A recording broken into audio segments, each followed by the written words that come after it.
আসসালামু আলাইকুম সবাইকে ওয়েলকাম জানাচ্ছি আমাদের একাডেমিক কোর্সের আরো একটি দুর্দান্ত লেকচারে এবং উচ্চতর গণিত দ্বিতীয় পত্রের প্রথম অধ্যায় থেকে আমরা এই লেকচারগুলো শুরু করতেছি। সো উচ্চতর গণিত দ্বিতীয় পত্রের প্রথম অধ্যায়ে আমাদের যে ইন্টারেস্টিং যেই টপিকটা আছে সেই টপিকটা আজকে আমরা পড়বো বেসিক্যালি, এবং সেই চ্যাপ্টারটার নাম হচ্ছে গিয়ে বাস্তব সংখ্যা। ঠিক আছে, আমরা জানি যে আমাদের এই দ্বিতীয় পত্রটি তৃতীয় অধ্যায় আছে আমাদের জটিল সংখ্যা। সো জটিল সংখ্যা পড়ার আগে বাস্তব সংখ্যা সম্পর্কে ধারণাটা নিয়ে রাখলে খুব বেটার।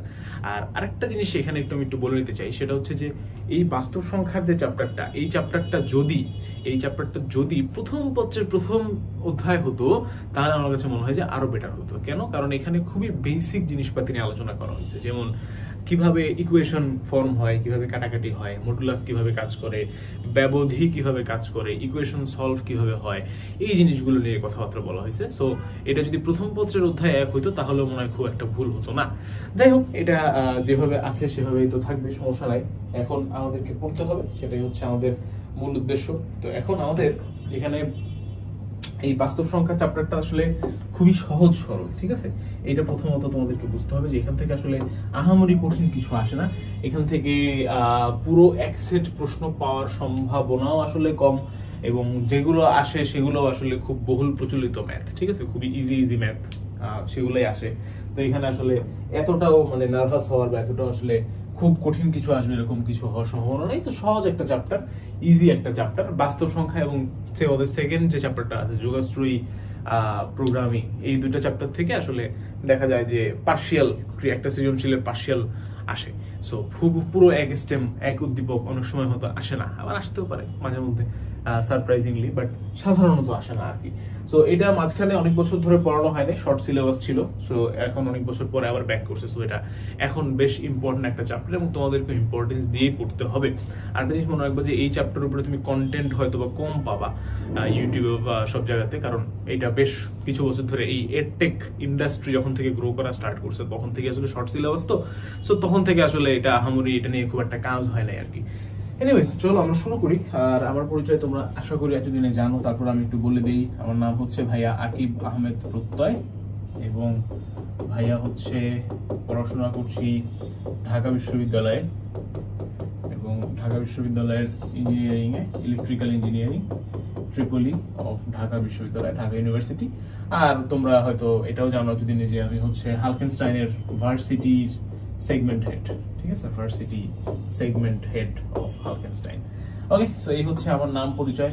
আর আসো আমরা শুরু করি। আশা করি আজকের ক্লাসটা খুব সুন্দর হবে। আজকের ক্লাসটা খুব সহজ ফার্স্ট অফ অল, এবং খুবই ইজি কনসেপ্ট, খুবই হাস্যকর কনসেপ্ট দিয়ে আসলে অঙ্ক করতে হয়। এগুলাই করতে হবে, কিছু করার নাই। সো চলো আমরা স্টার্ট করি। হ্যাঁ, তো আশা করি তোমরা পুরোপুরি মনোযোগের সাথে আজকে ক্লাসটা করবে। সো প্রথমেই যে জিনিসটা আমাদেরকে একটু জানতে হবে সেটা হচ্ছে বাস্তব সংখ্যা। এই জিনিসটা বেসিক্যালি কি? ঠিক আছে, বাস্তব সংখ্যা বলতে আমরা আসলে কি বুঝি? সো যে কোনো একটা সংখ্যা যেটা আসলে ফিজিক্যাল রিপ্রেজেন্টেশন আছে সেটাকে বাস্তব সংখ্যা বলা যায়। ঠিক আছে, এখন এই কথাটা নিয়েও আসলে কিছু কনফিউশন আছে। যেমন আমি যদি বলি যে 5, এই সংখ্যাটা একটা বাস্তব সংখ্যা এবং এটা ফিজিক্যাল রিপ্রেজেন্টেশন আছে। কিভাবে আছে? ধরো আমাদের হাতের 5টা আঙ্গুল আছে, সো ইট মেক সেন্স যেটা একটা বাস্তব সংখ্যা। আমি যদি বলি 5.5, তাহলে এটাও আসলে মেক সেন্স করে। তুমি একটা মনে করো যে কি করছো, এরকম ধরো কি আছে, ফর এক্সাম্পল বিস্কিট আছে। ঠিক আছে, তো এরকম 5টা বিস্কিট আছে, এবং 5টা বিস্কিট থাকার পরে ধরো একটা বিস্কিটের আবার অর্ধেক অংশ আছে, বাকি অর্ধেক কেউ খেয়ে ফেলছে, সামথিং লাইক দিস। তাহলে সেটাকে আমরা বলতে পারবো 5.5। এটারও ফিজিক্যাল রিপ্রেজেন্টেশন আসলে আছে, ফিজিক্যাল রিপ্রেজেন্টেশন দেয়া যায়। 5.5 মেক সেন্স। আমরা ঘড়ির সময় দেখি 5:30 বাজছে, মেক সেন্স। তাহলে এটারও ফিজিক্যাল রিপ্রেজেন্টেশন আছে। কিন্তু যখন আমি বলবো যে -2, এইটার ফিজিক্যাল রিপ্রেজেন্টেশন আছে কিনা এটা নিয়ে একটু তর্ক বিতর্ক আছে। মানে -2 বলতে আসলে কি বোঝায়? ঠিক আছে, so what does it mean actually, বা এটার ফিজিক্যাল রিপ্রেজেন্টেশন কি? কারণ ধরো যে 2টা চকলেট আছে, তার মানে এটা হচ্ছে 2, এটা ফিজিক্যাল রিপ্রেজেন্টেশন। বাট -2, 2টা চকলেট নাই, এটা তো 0 হয়ে গেল, তাহলে তো -2 তো হলো না। হোয়াট ডাজ -2 অ্যাকচুয়ালি মিন? তারপর আসলে মাইনাস বা নেগেটিভ সংখ্যারও আসলে ফিজিক্যাল রিপ্রেজেন্টেশন এভাবে বোঝানো যায় যে ধরো আমি তোমাকে 20 টাকা দিলাম, এটা হচ্ছে +20। আমি তোমার থেকে 20 টাকা নিয়ে নিলাম, এটা হচ্ছে -20। ঠিক আছে, মাইনাস দিয়ে আসলে যেমন আমরা ফিজিক্সে হচ্ছে সিম্পলি ডিরেকশন ইন্ডিকেট করি, আর এখানে আমরা জাস্ট হচ্ছে বোঝাই যে এটা কোত্থেকে কোথায় ট্রান্সফার হচ্ছে, কারণ numbers is all about transferring, তাই না? সো এটা দিয়ে আসলে তুমি একটু হয়তো ব্যাখ্যা করতে পারো। সো এইগুলা সমস্ত বাস্তব সংখ্যা, সমস্ত কিছুই আসলে বাস্তব সংখ্যা। আমরা যত সংখ্যা নিয়ে মোটামুটি লেভেলে কাজ করছি এতদিন পর্যন্ত সবই আসলে বাস্তব সংখ্যা, কোনোটাই অবাস্তব সংখ্যা না এখনো পর্যন্ত। সামনে গিয়ে আমরা পাবো অবাস্তব সংখ্যা, তারপরে জটিল সংখ্যা হাবি যাবি, বাট আপাতত আমরা যা কিছু নিয়ে কাজ করছি সবই কি বাস্তব সংখ্যা। আচ্ছা, তো বাস্তব সংখ্যার একটা উপসেট এখানে ব্যাখ্যা করা হয়েছে, সেটা হচ্ছে সেট অফ ন্যাচারাল নাম্বারস বা স্বাভাবিক সংখ্যার সেট। তো স্বাভাবিক সংখ্যা কাদেরকে বলা হচ্ছে? স্বাভাবিক সংখ্যা বলা হচ্ছে যেগুলা আমাদের পূর্ণ সংখ্যা, বেসিক্যালি 1 2 3 4 এই যে n দিয়ে প্রকাশ করা হয় এই সেটটাকে, এটাকে আমরা বলতেছি হচ্ছে স্বাভাবিক সংখ্যার সেট। হ্যাঁ, তো এটাকে আরো সুন্দরভাবে বলা যায় যে ধনাত্মক পূর্ণ সংখ্যার সেট। ঠিক আছে, আর তোমার হচ্ছে গিয়ে স্বাভাবিক সংখ্যার সেটকে আবার দুই ভাগে ভাগ করা হইতেছে আর কি। তো একটা হচ্ছে মৌলিক সংখ্যার সেট আর একটা হচ্ছে অমৌলিক সংখ্যার সেট। তো মৌলিক সংখ্যার সেট কি, যেগুলোকে আমরা বলি প্রাইম নাম্বার, তাই না? যে সমস্ত সংখ্যাকে এক এবং ওই সংখ্যা ছাড়া অন্য কোনো সংখ্যা দ্বারা কি করা যায় না বলতো, বিভাজ্য না। ঠিক আছে, অন্য কোনো সংখ্যা দ্বারা বিভাজ্য না, এই যে ওই সংখ্যা ব্যতীত অন্য কোনো সংখ্যা দ্বারা বিভাজ্য নয়, তাদেরকে আমরা বলি প্রাইম নাম্বার। তো এটা তোমরা ছোটবেলায় এগুলো নিয়ে অনেক কাজ করছো, 2 3 5 7 11 এগুলোকে আমরা বলতেছি প্রাইম নাম্বার। আর বাকিদেরকে আমরা বলতেছি হচ্ছে অমৌলিক সংখ্যা বা কম্পোজিট নাম্বার। বাকি যারা আছে 4 6 8 9 10 সবাই আসলে হচ্ছে অমৌলিক সংখ্যা। আবার চাইলে এখানে জোড় বিজোড় দিয়ে ভাগ করা যায়, অনেক ভাবে ভাগ করা যায়। বেসিক্যালি আমরা সংখ্যার কিছু ক্লাসিফিকেশন গুলো আর কি দেখতেছি। ওকে, আচ্ছা, তারপরে কি আছে দেখো, পূর্ণ সংখ্যার সেট বা সেট অফ ইন্টিজার নাম্বারস। আর সেট অফ ইন্টিজার নাম্বারস হচ্ছে জেড। এইখানে কি করব আমরা, ধনাত্মক পূর্ণ সংখ্যা আনবো আবার ঋণাত্মক পূর্ণ সংখ্যা আনবো। ঠিক আছে, তো মনে রাখবে যে ন্যাচারাল নাম্বার যেটা বললাম স্বাভাবিক সংখ্যা, এই স্বাভাবিক সংখ্যার মধ্যে কিন্তু শুধু ধনাত্মক পূর্ণ সংখ্যা আসছে। আর যেটা হচ্ছে তোমার জেড দ্বারা যেটা প্রকাশ করতেছি, অর্থাৎ পূর্ণ সংখ্যার সেট ইন্টিজার নাম্বারস, এটার মধ্যে আমরা ধনাত্মক পূর্ণ সংখ্যা আনতেছি, ঋণাত্মক পূর্ণ সংখ্যা আনতেছি। এরপরে আরেকটা সেট আছে তোমার মূলদ সংখ্যার সেট। মূলদ সংখ্যার সেট কি, যে সমস্ত সংখ্যাকে বেসিক্যালি এরকম ভাবে পি বাই কিউ আকারে বা ভগ্নাংশ আকারে প্রকাশ করা যায়, যেখানে পি কিউ দুজনই আবার কি পূর্ণ সংখ্যা এবং কিউ নট ইকুয়াল টু 0, তাদেরকে আমরা বলতেছি হচ্ছে তাদেরকে আমরা বলতেছি হচ্ছে মূলদ সংখ্যা। কি সংখ্যা? মূলদ সংখ্যা বলতেছি। ওকে, তাহলে মূলদ সংখ্যা বেসিক্যালি কোনগুলা? সবগুলোই মূলদ সংখ্যা। তুমি ধরো লিখলা 3, এই 3 কে তুমি আসলে কি লিখতে পারো, 3/1। তাহলে এখানে এটা কি পি বাই কিউ আকারে প্রকাশিত হয়ে গেল, পূর্ণ সংখ্যা দুইটাই 3 আর 1, তার মানে এটা হচ্ছে একটা মূলদ সংখ্যা। ঠিক আছে, সো এটাকে আমরা বলতেছি হচ্ছে মূলদ সংখ্যা। আচ্ছা, এরপরে কি দিলে মূলদ সংখ্যা ছাড়া যেগুলো আছে সেগুলো হচ্ছে অমূলদ সংখ্যা। ঠিক আছে, যে সমস্ত সংখ্যা মূলদ নয়, যে সমস্ত সংখ্যাকে দুইটা পূর্ণ সংখ্যার অনুপাত আকারে প্রকাশ করা যায় না, তাদেরকে আমরা বলতেছি অমূলদ সংখ্যা। ঠিক আছে, আচ্ছা ফাইন। তারপরে কি অঋণাত্মক সংখ্যার সেট, যেগুলা শূন্য সহ সকল ধনাত্মক সেট সংখ্যার সেট কি আমরা কি বলতেছি? অঋণাত্মক সংখ্যার সেট। মানে তুমি একটু চিন্তা করে দেখো যে তুমি যখন বলতেছো স্বাভাবিক সংখ্যা, তখন কিন্তু তুমি 1 থেকে শুরু করতেছো, 0 কিন্তু স্বাভাবিক সংখ্যার মধ্যে পড়তেছে না। তাহলে অঋণাত্মক কথাটা কেন বলতে হলো, যখন তোমাকে 0 ইনক্লুড করতে হবে তখন বেসিক্যালি আমরা এটাকে অঋণাত্মক নাম দিলাম, আর তেমন কিছু না। ওকে, আচ্ছা, এরপরে হচ্ছে বাস্তব সংখ্যা। তাহলে টোটাল বাস্তব সংখ্যাকে আমরা কি করলাম, এই সমস্ত ভাবে ভাঙলাম বা ভাগ করলাম বা ক্লাসিফাই করলাম। কি প্রথমে আমরা পেলাম মূলদ সংখ্যা আর অমূলদ সংখ্যা। এই মূলদ সংখ্যাকে আবার দুই ভাগে ভাঙা যায়, কিছু আছে ভগ্নাংশ, কিছু আছে কি পূর্ণ সংখ্যা। আবার ভগ্নাংশ গুলোর মধ্যে আমরা জানি যে আছে প্রকৃত ভগ্নাংশ, যেখানে লব আর হরের মধ্যে যে রিলেশনটা আছে তোমরা জানো। আর কিছু আছে কি অপ্রকৃত ভগ্নাংশ, এরপরে কিছু আছে মিশ্র ভগ্নাংশ। আর পূর্ণ সংখ্যাকে আবার কি ধনাত্মক পূর্ণ সংখ্যা বা স্বাভাবিক সংখ্যা আর ঋণাত্মক পূর্ণ সংখ্যা, এই দুই ভাগে ভাগ করা যায়, কিন্তু সেক্ষেত্রে আবার শূন্য বাদ করে যায়, তাই শূন্যটাকে আলাদা করে লেখা হয়েছে। ঠিক আছে, আচ্ছা, এরপরে কি দশমিক ভগ্নাংশ আছে আমাদের, এই যে ভগ্নাংশের আন্ডারে দশমিক ভগ্নাংশ আছে। দশমিক ভগ্নাংশ আবার তোমরা জানো যে অসীম দশমিক ভগ্নাংশ, পৌনঃপৌনিক দশমিক ভগ্নাংশ এবং সসীম দশমিক ভগ্নাংশের প্রকাশ করা যায়। তো এই হচ্ছে টোটাল বাস্তব সংখ্যার সেট বা বাস্তব সংখ্যার শ্রেণীবিন্যাস। ঠিক আছে, তো বাস্তব সংখ্যাকে আমরা এইভাবে ভাগ করতে পারি। এখন পরীক্ষা এখান থেকে কি কোশ্চেন আসতে পারে, জীবনে সিকিউ তো আসবে না, এমসিকিউ আসতে পারে মাঝে মধ্যে। যে ধরো তোমাকে বললো যে √6 এইটা কি সংখ্যা, ঠিক আছে, এটা কোন সংখ্যার আন্ডারে পড়বে? দেখো এইটা কিন্তু তোমার √6 অবশ্যই কিসের আন্ডারে পড়বে বলতো? এটা একটা অমূলদ সংখ্যার আন্ডারে পড়বে, তাই না? কারণ এটাকে ভগ্নাংশ আকারে বলতে কি দুইটা পূর্ণ সংখ্যার অনুপাত বা ভগ্নাংশ আকারে প্রকাশ করা যাচ্ছে না, সেই কারণে আমরা কি বলবো? অমূলদ সংখ্যা বলবো, ঠিক আছে। আচ্ছা, তো এইভাবে তোমাকে মানে প্রশ্ন করতে পারে যে কোনটা কোন ধরনের সংখ্যা সেখান থেকে। সো এই চারটা একটু মনে রাখতে হবে, একটু বুঝে বুঝে পড়তে হবে, তাহলে মনে থাকবে, ঠিক আছে। It's not that difficult. তো এখানে একটা বাস্তব সংখ্যার সেট দেওয়া হয়েছে, তোমরা দেখো যে এই জায়গায় আছে হচ্ছে তোমার মূলদ সংখ্যা, এই জায়গায় আছে অমূলদ সংখ্যা। আর মূলদ সংখ্যার মধ্যে কি কি আছে দেখো, পূর্ণ সংখ্যা আছে, তারপরে হচ্ছে শূন্য সহ ধনাত্মক সংখ্যা আছে, আবার স্বাভাবিক সংখ্যার সেট আছে।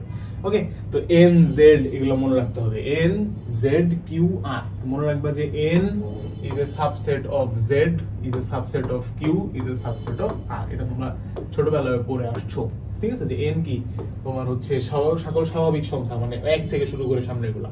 জেড কি সকল পূর্ণ সংখ্যা, পজিটিভ এবং নেগেটিভ উভয়ই। কিউ কি সকল মূলদ সংখ্যা, আর আর কি সকল বাস্তব সংখ্যা, ঠিক আছে।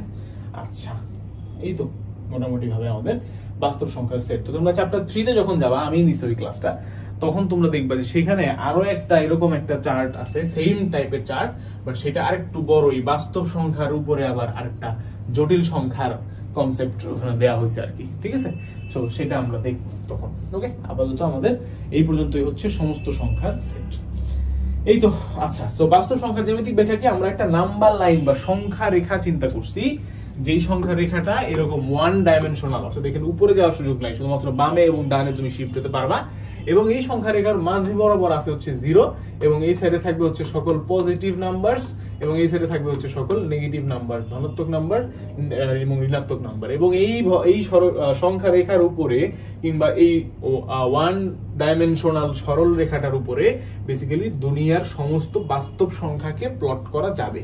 সমস্ত কি কাকে প্লট করা যাবে? শুধুমাত্র বাস্তব সংখ্যাকে প্লট করা যাবে। ওকে, আচ্ছা, নাইস। তারপরে এই যে সেটাই এখানে দেখানো হয়েছে আর কি। আর এই তো মোটামুটি ভাবে এইখানে সেই কনসেপ্টটাই দেয়া হয়েছে। আর এখানে আরেকটা কথা কি বলছে যে ও যদি সংখ্যা রেখার উপরে কোন একটি বিন্দু হয়, ও ডানে প্রতি একক দূরত্বের বিন্দু সমূহকে 1 2 3, ওই তো ওকে 0 আর কি আমরা ধরছি, ঠিক আছে। সেইভাবে এটাকে আর কি একটা জিওমেট্রিক ব্যাখ্যা দেওয়া হয়েছে। আচ্ছা, তাহলে চলে আসি আমাদের প্রশ্নে। প্রথম প্রশ্ন আমাদের, এই প্রশ্নটা এত ইম্পর্টেন্ট যে প্রমাণ করো √3 একটি অমূলদ সংখ্যা। দেখো কত পরীক্ষায় আসছে এটা খুবই ইম্পর্টেন্ট। সো খুবই ভালো মতো এটা পড়তে হবে এবং পারতে হবে, কারণ এই প্রশ্ন পরীক্ষায় আসার সম্ভাবনা আসলে অনেক বেশি। যেহেতু এই চ্যাপ্টার থেকে আসলে খুব বেশি প্রশ্ন করার সুযোগ নাই, সেহেতু যেই প্রশ্নগুলা আগে আসছে সেগুলাই আবার রিপিট হওয়ার সম্ভাবনা অনেক বেশি। সুতরাং আমাদেরকে খুবই ভালো মতো এই প্রশ্নটা সলভ করা শিখতে হবে। এবং আরেকটা জিনিস মনে রাখবা যে এই প্রশ্নটা যদি তুমি সলভ করতে পারো, তুমি একই অনুরূপ √3 কে অমূলদ সংখ্যা আকারে প্রকাশ করা, √5 একটি অমূলদ সংখ্যা সেটা প্রমাণ করো, এই প্রমাণগুলোও তোমরা আসলে পারবা, ঠিক আছে। সো প্রমাণের সিস্টেম একই হবে। তো এইটার একটা ট্রিক শিখাই দিই। ফার্স্টে যেটা করবা, এটা হচ্ছে তোমার ট্রিক। ক্যালকুলেটর নিবা, √3 ভ্যালু বের করবা। ক্যালকুলেটর নিয়ে √3 ভ্যালু বের করবা, দেখবা ভ্যালুটা হচ্ছে 1 পয়েন্ট সামথিং। কি ভ্যালু আসে আমার এক্স্যাক্টলি মনে নেই, দেখবো 1 পয়েন্ট সামথিং আসছে, ঠিক আছে। তার মানে কি জানো, তার মানে এই √3 সংখ্যাটা আমাদের এই যে সংখ্যা রেখা আছে না, সংখ্যার এখানে 0 আছে, এখানে কি আছে 1 আছে, এখানে কি আছে 2 আছে। এই 1 আর 2 এর মধ্যে, এই 1 আর 2 এর মধ্যে এইখানে কোন একটা জায়গাতে বেসিক্যালি √3 অবস্থান করতেছে, ঠিক আছে। সো এইটা যদি তুমি দেখাই দিতে পারো যে √3 হচ্ছে 1 আর 2 এর মধ্যে অবস্থান করতেছে, তাহলে কিন্তু তোমার কি প্রথমত এটা প্রমাণ হয়ে গেল যে √3 একটি স্বাভাবিক সংখ্যা না বা পূর্ণ সংখ্যা না। হ্যাঁ, যে √3 কি না, পূর্ণ সংখ্যা না। এন্ড দেন তুমি হচ্ছে আমরা দেখবো, প্রমাণটা দেখবো আমরা এখন, যে p/q আকারে প্রকাশ করার চেষ্টা করবো আমরা। কারণ আমরা কি জানি যে একটা অমূলদ সংখ্যা প্রমাণ করতে বলছে, আমরা জানি যে মূলদ সংখ্যার বৈশিষ্ট্য কি। এটা আগে দেখি আমরা যে মূলদ সংখ্যার বৈশিষ্ট্য কি। মূলদ সংখ্যাকে p/q আকারে প্রকাশ করা যায়, যেখানে p এবং q দুজনকে কি হতে হয়, পূর্ণ সংখ্যা হতে হয়। এবং আরেকটা কি ছিল, আরেকটা শর্ত ছিল যে q can not be equal to 0, ঠিক আছে। এটা ছিল আমাদের শর্ত। তাহলে এই শর্তটাই বেসিক্যালি আমরা ফলো করব। আর প্রথমে আমরা দেখে নিব যে এটা যে কোনো মানে কি না, পূর্ণ সংখ্যা না। কারণ বাই চান্স যদি √3 একটি পূর্ণ সংখ্যা হয়ে যায়, তাহলে কিন্তু অঙ্ক এখানে শেষ, তাই না। যেমন ধরো তোমাকে যদি √3 জায়গায় দিত √9 দিল, ধরো √9, তখন কি করবো বলতো, √9 মানে কি অ্যাকচুয়ালি 3। তাহলে এটা কি একটা পূর্ণ সংখ্যা, তাহলে আর প্রমাণের দরকার আছে, পূর্ণ সংখ্যা অবশ্যই মূলদ সংখ্যা হইতে বাধ্য, তাহলে এটা একটা মূলদ সংখ্যা প্রমাণিত। বুঝা গেছে? দ্যাটস ওয়াই আমরা আগে চেক দিব কি, যে এটা কি, যে এটা যে হচ্ছে কি না, একটা পূর্ণ সংখ্যা না। দেন পূর্ণ সংখ্যা না হওয়ার পর আমরা দেখবো যে এটা মূলত সংখ্যাও না। ওকে, তাহলে চলো আমরা স্টার্ট করি। তাহলে প্রথমে আমাদেরকে কি লিখতে হবে? প্রথমে আমাদেরকে লিখতে হবে এই লাইনটা যে 1 is less than √3 is less than 2। Sorry, এই লাইনটাও লিখবো না, কারণ এটা তো আমরা ক্যালকুলেটর থেকে পাইছি, এটা লেখা যাবে না। তোমরা কি লিখবা? লিখবা 1 is less than 3 is less than 4। দেখো তো এই কথাটা সত্য কিনা। অবশ্যই সত্য। 1 3 এর থেকে ছোট, আবার 3 4 এর থেকে ছোট। কোনো সন্দেহ আছে? নাই। কোনো সন্দেহ আছে? নাই। সুতরাং এটা ঠিক আছে, ফাইন। এখন আমরা কি করব? আমরা পুরোটাকে স্কয়ার রুট করে দিতে যাচ্ছি। √1 তাহলে লেস দেন √3 এবং লেস দেন √4। এটাও সত্য। আচ্ছা, √1 করলে কি হয়? 1 হয়। লেস দেন এটাকে √3 থাকে, এটাকে √over করলে কি হয়? 2 হয়। তার মানে 1 is less than √3 is less than 2। সুতরাং তোমরা লিখবা এইভাবে যে √3 সংখ্যাটি, সময় নিয়ে করাই প্রুফটা, এটা যেটা এত ইম্পর্টেন্ট, 1 ও 2 এর মধ্যবর্তী, তাই না? এই দুজনের মাঝখানে অবস্থান করতেছে, মধ্যবর্তী। সুতরাং √3 একটি পূর্ণ সংখ্যা নয়। স্বাভাবিক, কারণ 1 আর 2 এর মধ্যে তো আরেকটা পূর্ণ সংখ্যা আসতে পারবে না কখনোই। তাহলে √3 একটি পূর্ণ সংখ্যা নয়, এইটুকু আগে প্রমাণ করলাম আমরা। ঠিক আছে, তাহলে এবার আমরা মনে মনে ধরি যে √3 কে আমরা একটা ভগ্নাংশ আকারে প্রকাশ করতে পারবো। সমস্যা কি? ধরি যে √3 is equal to p/q ধরলাম। কোন সমস্যা আছে? নাই। তাহলে √3 কে যদি আমি p/q আকারে ধরতে পারি, দেখো এই লাইনটা লিখতে আমাদের কোনো সমস্যা আছে কিনা? সমস্যা থাকার কথা না। ঠিক আছে, আচ্ছা এখন আমরা বেসিক্যালি কি করব? আমরা উভয় সাইডকে স্কয়ার করব। উভয় সাইডকে স্কয়ার করলে আমরা পাই 3 is equal to p²/q²। 3 is equal to p²/q²। এবং এখানে এটা লিখবা, এই কথাটা লিখবা যে p এবং q কিন্তু তোমার ওই যে পূর্ণ সংখ্যার সেটে বিলং করবে, z, এবং q কি হইতে পারবে না? 0 হইতে পারবে না। এটা আমাদের শর্ত ছিল। আচ্ছা, তাহলে 3 is equal to কি হলো? p²/q²। আর এইখানে তাহলে আমরা কি এটা লিখতে পারি কিনা দেখো তো? 3q = p²/q। এটাও লেখা যায়। 3q = p²/q লেখা যায় কিনা বলো তো? অবশ্যই লেখা যায়, তাই না? আচ্ছা, এখন দেখো তো যে বেসিক্যালি এইটাকে আবার কি লেখা যায়? p/q ইনটু p আকারে লেখা যায় না?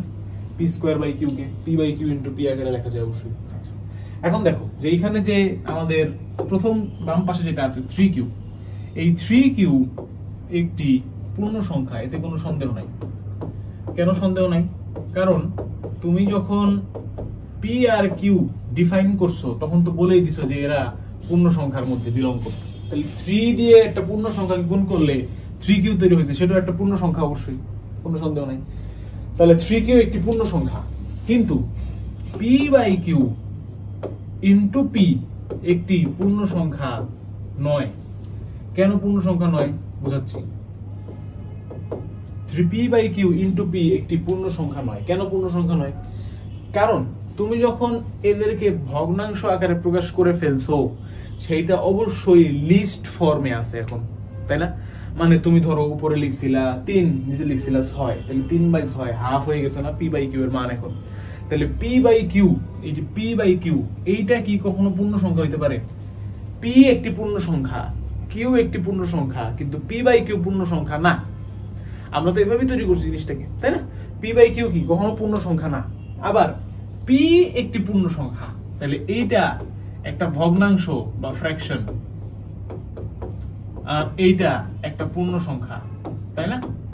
এটা কি একটা পূর্ণ সংখ্যা।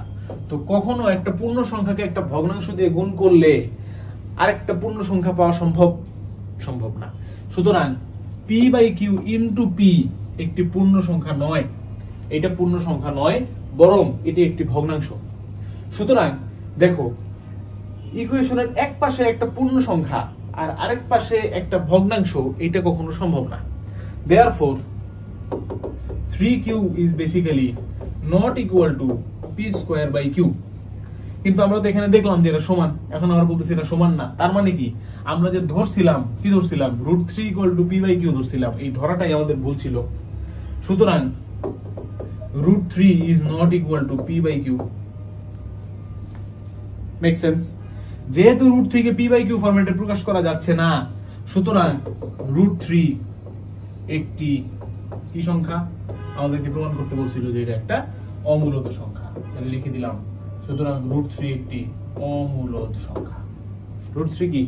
একটি অমূলদ সংখ্যা। শেষ। এটি হচ্ছে প্রমাণ। এই প্রমাণটাই এত বছর ধরে এতবার আসছে। ওকে, আশা করি তোমরা বুঝতে পেরেছো। এখন যদি ভাইয়া এখানে √3 জায়গায় √5 দিত তাহলে কি করতাম? √3 জায়গায় মনে করো √5 দিল, তাহলে কি করতাম? প্রথম কাজ, √5 কে ক্যালকুলেটরে দিবা, দেখবা মনে হয় 2 পয়েন্ট সামথিং আসবে। হ্যাঁ, √5 কে ক্যালকুলেটরে দিবা, দেখবা যে 2 পয়েন্ট সামথিং আসছে। তার মানে কি এটা 2 আর 3 এর মধ্যে অবস্থান করতেছে। তাহলে আমরা লিখবো 4 is less than 5 is less than 9। এরপর এদেরকে রুট করে দিব, তাহলে এদিকে আসবে 2, এদিকে আসবে √5, এদিকে আসবে 3। তাহলে 2 আর 3 এর মধ্যে অবস্থান করতেছে √5, সুতরাং কি এরকম লিখবা এটি পূর্ণ সংখ্যা নয়। গেল। এরপরে এই পাশে তো পুরো সেম জিনিস, যে 3 এর জায়গায় 5 বসবে, √5 = p/q, 5 = p²/q², 5q = p²/q, 5 কি পূর্ণ সংখ্যা, q কি পূর্ণ সংখ্যা, পূর্ণ সংখ্যা ইনটু পূর্ণ সংখ্যা অবশ্যই পূর্ণ সংখ্যা, তাহলে 5q একটি পূর্ণ সংখ্যা। আর এই পাশে কি আছে? p/q * p, সেম কথা লিখবা যে এটি পূর্ণ সংখ্যা নয়, সুতরাং 5q is not equal to p²/q, therefore √5 is not equal to p/q, সুতরাং √5 একটি অমূলদ সংখ্যা। এভাবে যেটাই দিবে, √7 দেখ, √5 দেখ, যাই দেখ, সেম ওয়েতে আমরা করতে পারবো, যেখানে আমরা প্রমাণ করব যে এটা একটি অমূলদ সংখ্যা নয়। বোঝা গেল ভাইয়া? ইজি ম্যাথ, একদম সহজ ম্যাথ, আসবে পরীক্ষা এরকম ম্যাথ, এবং সুন্দর একটি ম্যাথ। ঠিক আছে, প্রমাণটাও খুব সুন্দর।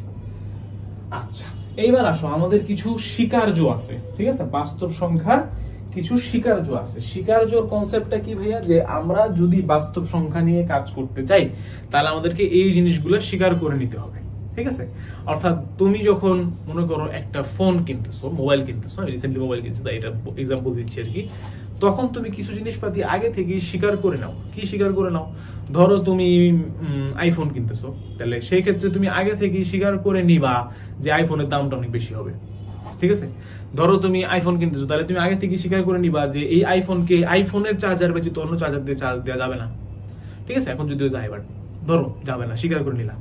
আবার ধরো তুমি হচ্ছে একটু কম দামের মধ্যে কিনতেছো, এখন ধরো তুমি অন্য কিছু কিনতেছো, ধরো Xiaomi কিনতেছো, Redmi কিনতেছো, তখন তুমি বলবা যে আচ্ছা তাইলে আমি স্বীকার করে নিলাম যে এই Xiaomi দিয়ে আইফোনের লেভেলের ছবি তোলা যাবে না, স্বীকার করে নিলাম। আবার ধরো তুমি স্যামসাং এর S সিরিজ কিনতেছো, তখন ওটার ব্যাটারি আবার কম থাকে, তাহলে তুমি ধরো তখন স্বীকার করে নিবা যে স্যামসাং যেহেতু কিনতেছে তাহলে এটার ব্যাটারি কম, ব্যাটারি ব্যাকআপ কম থাকবে, স্বীকার করে নিলাম। এই স্বীকার্যগুলো আমাদের জন্য সবসময় ইম্পর্টেন্ট। যে কোনো ম্যাথমেটিক্যাল কি বলে এটাকে, প্রমাণ না, ঠিক যে কোনো ম্যাথমেটিক্যাল একটা স্টেটমেন্টের আগে কিছু জিনিসপাতি স্বীকার করে নিতে হয়। শুধু ম্যাথমেটিক্যাল না, যে কোনো সায়েন্টিফিক স্টেটমেন্টের আগেই অনেক কিছু স্বীকার করে নিতে হয়, যে যদি তুমি এইগুলো মানো তাহলে এইটা সমান এইটা। বুঝা গেছে? সবসময় আমরা এটা আসলে করে থাকি, এবং সবসময় হয়তো লিখি না, বাট সবসময় এটা করি। আচ্ছা, তো বাস্তব সংখ্যার কিছু স্বীকার্য আছে। কি স্বীকার্য? প্রথম এই স্বীকার্যগুলোর নাম মনে রাখতে হবে। ঠিক আছে, নামগুলো একটু অদ্ভুত, বাট নাম মনে রাখতে হবে। প্রথম স্বীকার্যের নাম হচ্ছে আবদ্ধতা। আবদ্ধতা কি? যে এ আর বি যদি বাস্তব সংখ্যা হয়, তাহলে এদের যোগফল, বিয়োগফল, গুণফল এবং ভাগফল কি হবে? সবাই এই রিয়েল নাম্বার বা বাস্তব সংখ্যার মধ্যে থাকতে বাধ্য থাকবে। ঠিক আছে, অর্থাৎ দুইটা বাস্তব সংখ্যাকে যোগ করলাম, হয়ে গেল অবাস্তব সংখ্যা বা বাস্তব সংখ্যার বাইরে চলে গেল, এটা কখনো সম্ভব না। ঠিক আছে, আচ্ছা, তাহলে এটাকে আমরা বলতেছি আবদ্ধতা। 2 নম্বর পয়েন্টকে আমরা বলতেছি বিনিময় যোগ্যতা। এটা তো খুবই সিম্পল ব্যাপার, তোমরা বুঝো যে এ বি যদি বাস্তব সংখ্যা হয়, তাহলে a + b যা ভ্যালু আসবে p + a ও সেই ভ্যালুই আসবে। ছোটবেলা থেকে আমরা জেনে আসছি, এটা কি জাস্ট একটু ম্যাথমেটিক্যাল টার্মে নাম দিচ্ছি আমরা। আবার a b সমান কি হবে? b হবে, তাহলে এটাকে আমরা নাম দিচ্ছি কি? বিনিময় যোগ্যতা। এরপরে আছে আমাদের সংযোজন যোগ্যতা। ঠিক আছে, যে a b c যদি বাস্তব সংখ্যা হয়, a + b ব্র্যাকেটের মধ্যে আর c বাইরে, এটা মানে যা a + b + c ব্র্যাকেটের মধ্যে, সেটা মানেও একই।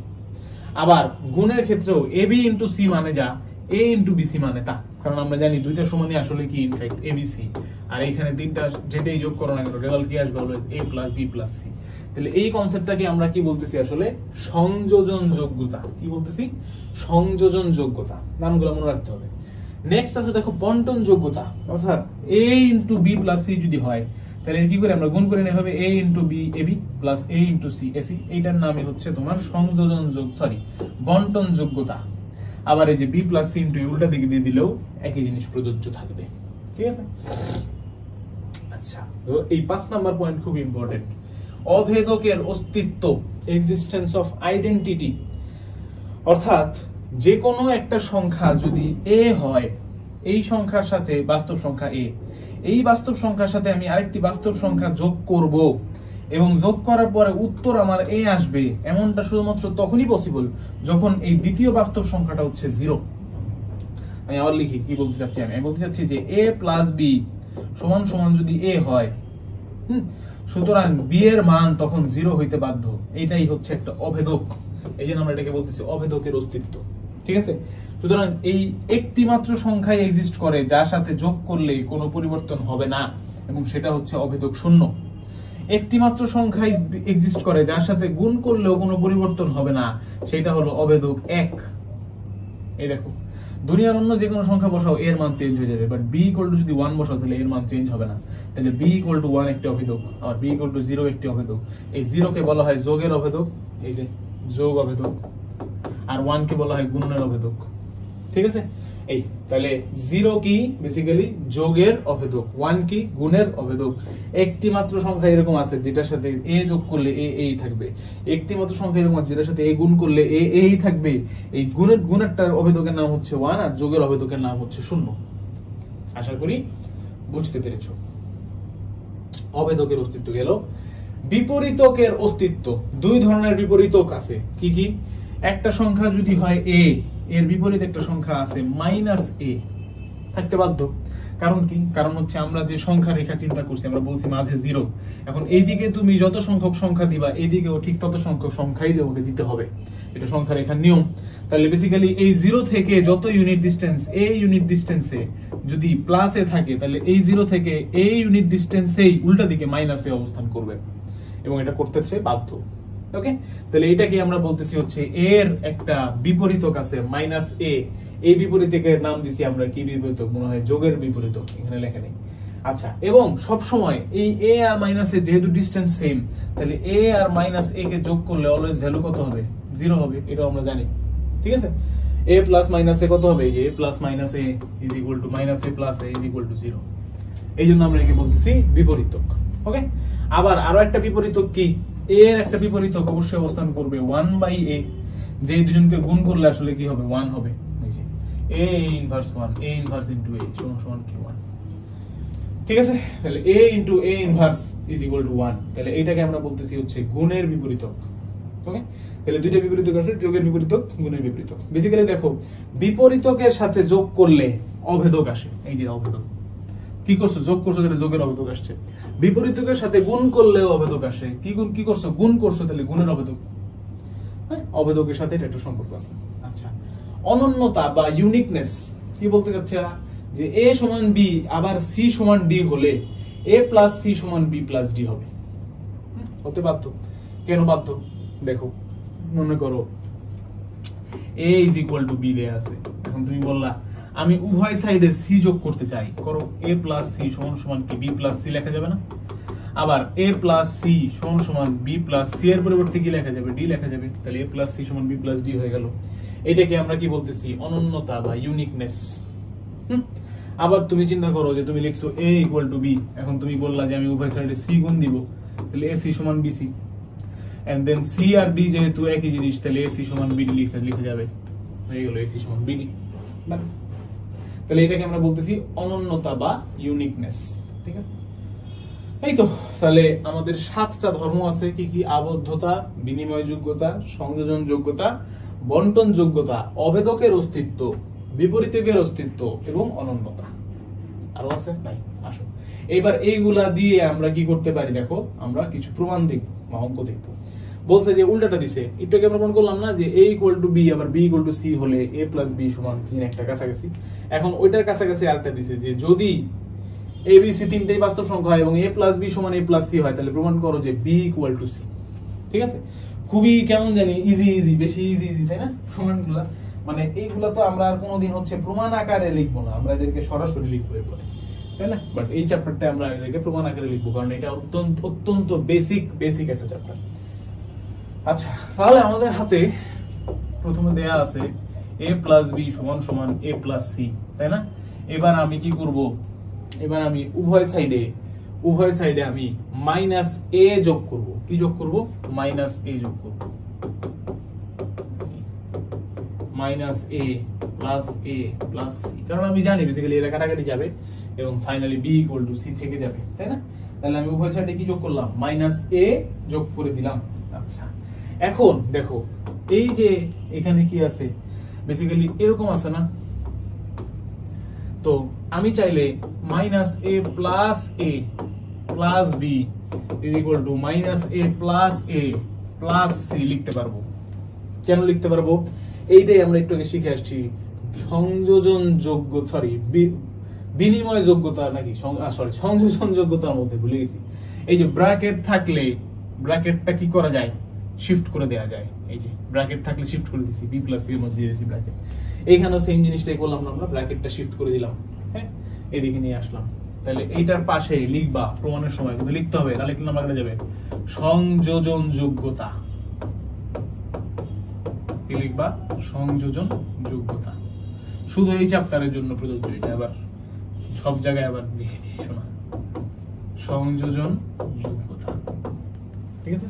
আচ্ছা, এখন দেখো মাইনাসে প্লাসে কত ভাইয়া, 0 জানি আমরা, প্লাস বি, আবার এখানে মাইনাসে প্লাসে কত, 0। এই যে পাইলাম, কোত্থেকে পাইলাম বলতো? এটা কিসের অস্তিত্ব?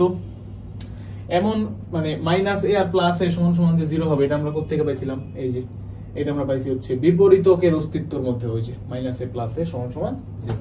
তাহলে এখানে লিখবো আমরা বিপরীতকের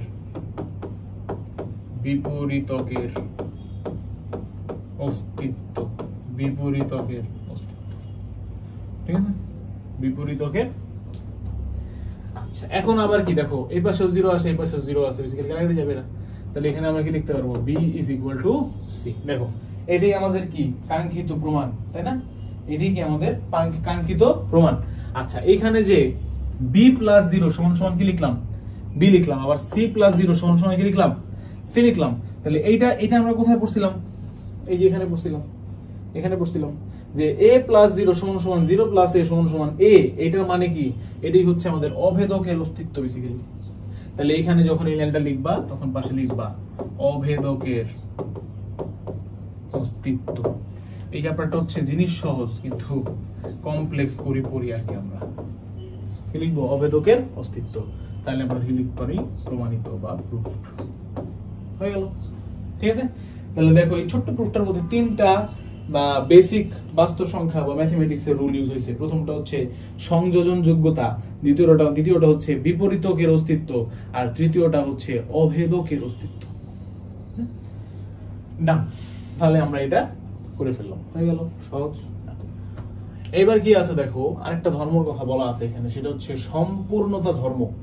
বাস্তব সংখ্যার একটি অশূন্য ঊর্ধ্বসীমিত উপসেটের একটি অনন্য ক্ষুদ্রতম ঊর্ধ্বসীমা বা সুপ্রিমাম থাকবে, যা বাস্তব সংখ্যার একটি অশূন্য নিয়ে সীমিত উপসেটের একটি অনন্য বৃহত্তম নিম্নসীমা ইনফিনাম থাকবে, যা বাস্তব সংখ্যা। মূলত সংখ্যার সেটে সম্পূর্ণতা ধর্ম খাটে না, যেমন s ইকুয়াল টু। আচ্ছা, এই জিনিসটা হচ্ছে ওরা বোঝাতে চাইতেছে যে যে কোনো একটা বাস্তব সংখ্যার সেটের কি থাকবে, একটা হাইয়েস্ট লেভেল বা সুপ্রিমাম থাকবে, আর একটা লোয়েস্ট লেভেল বা ইনফিমাম থাকবে আর কি, ঠিক আছে? সুপ্রিমাম ইনফিমামের কনসেপ্ট এখন এখানে বেশি একটা আহামরি করে এক্সপ্লেন করার কিছু নাই।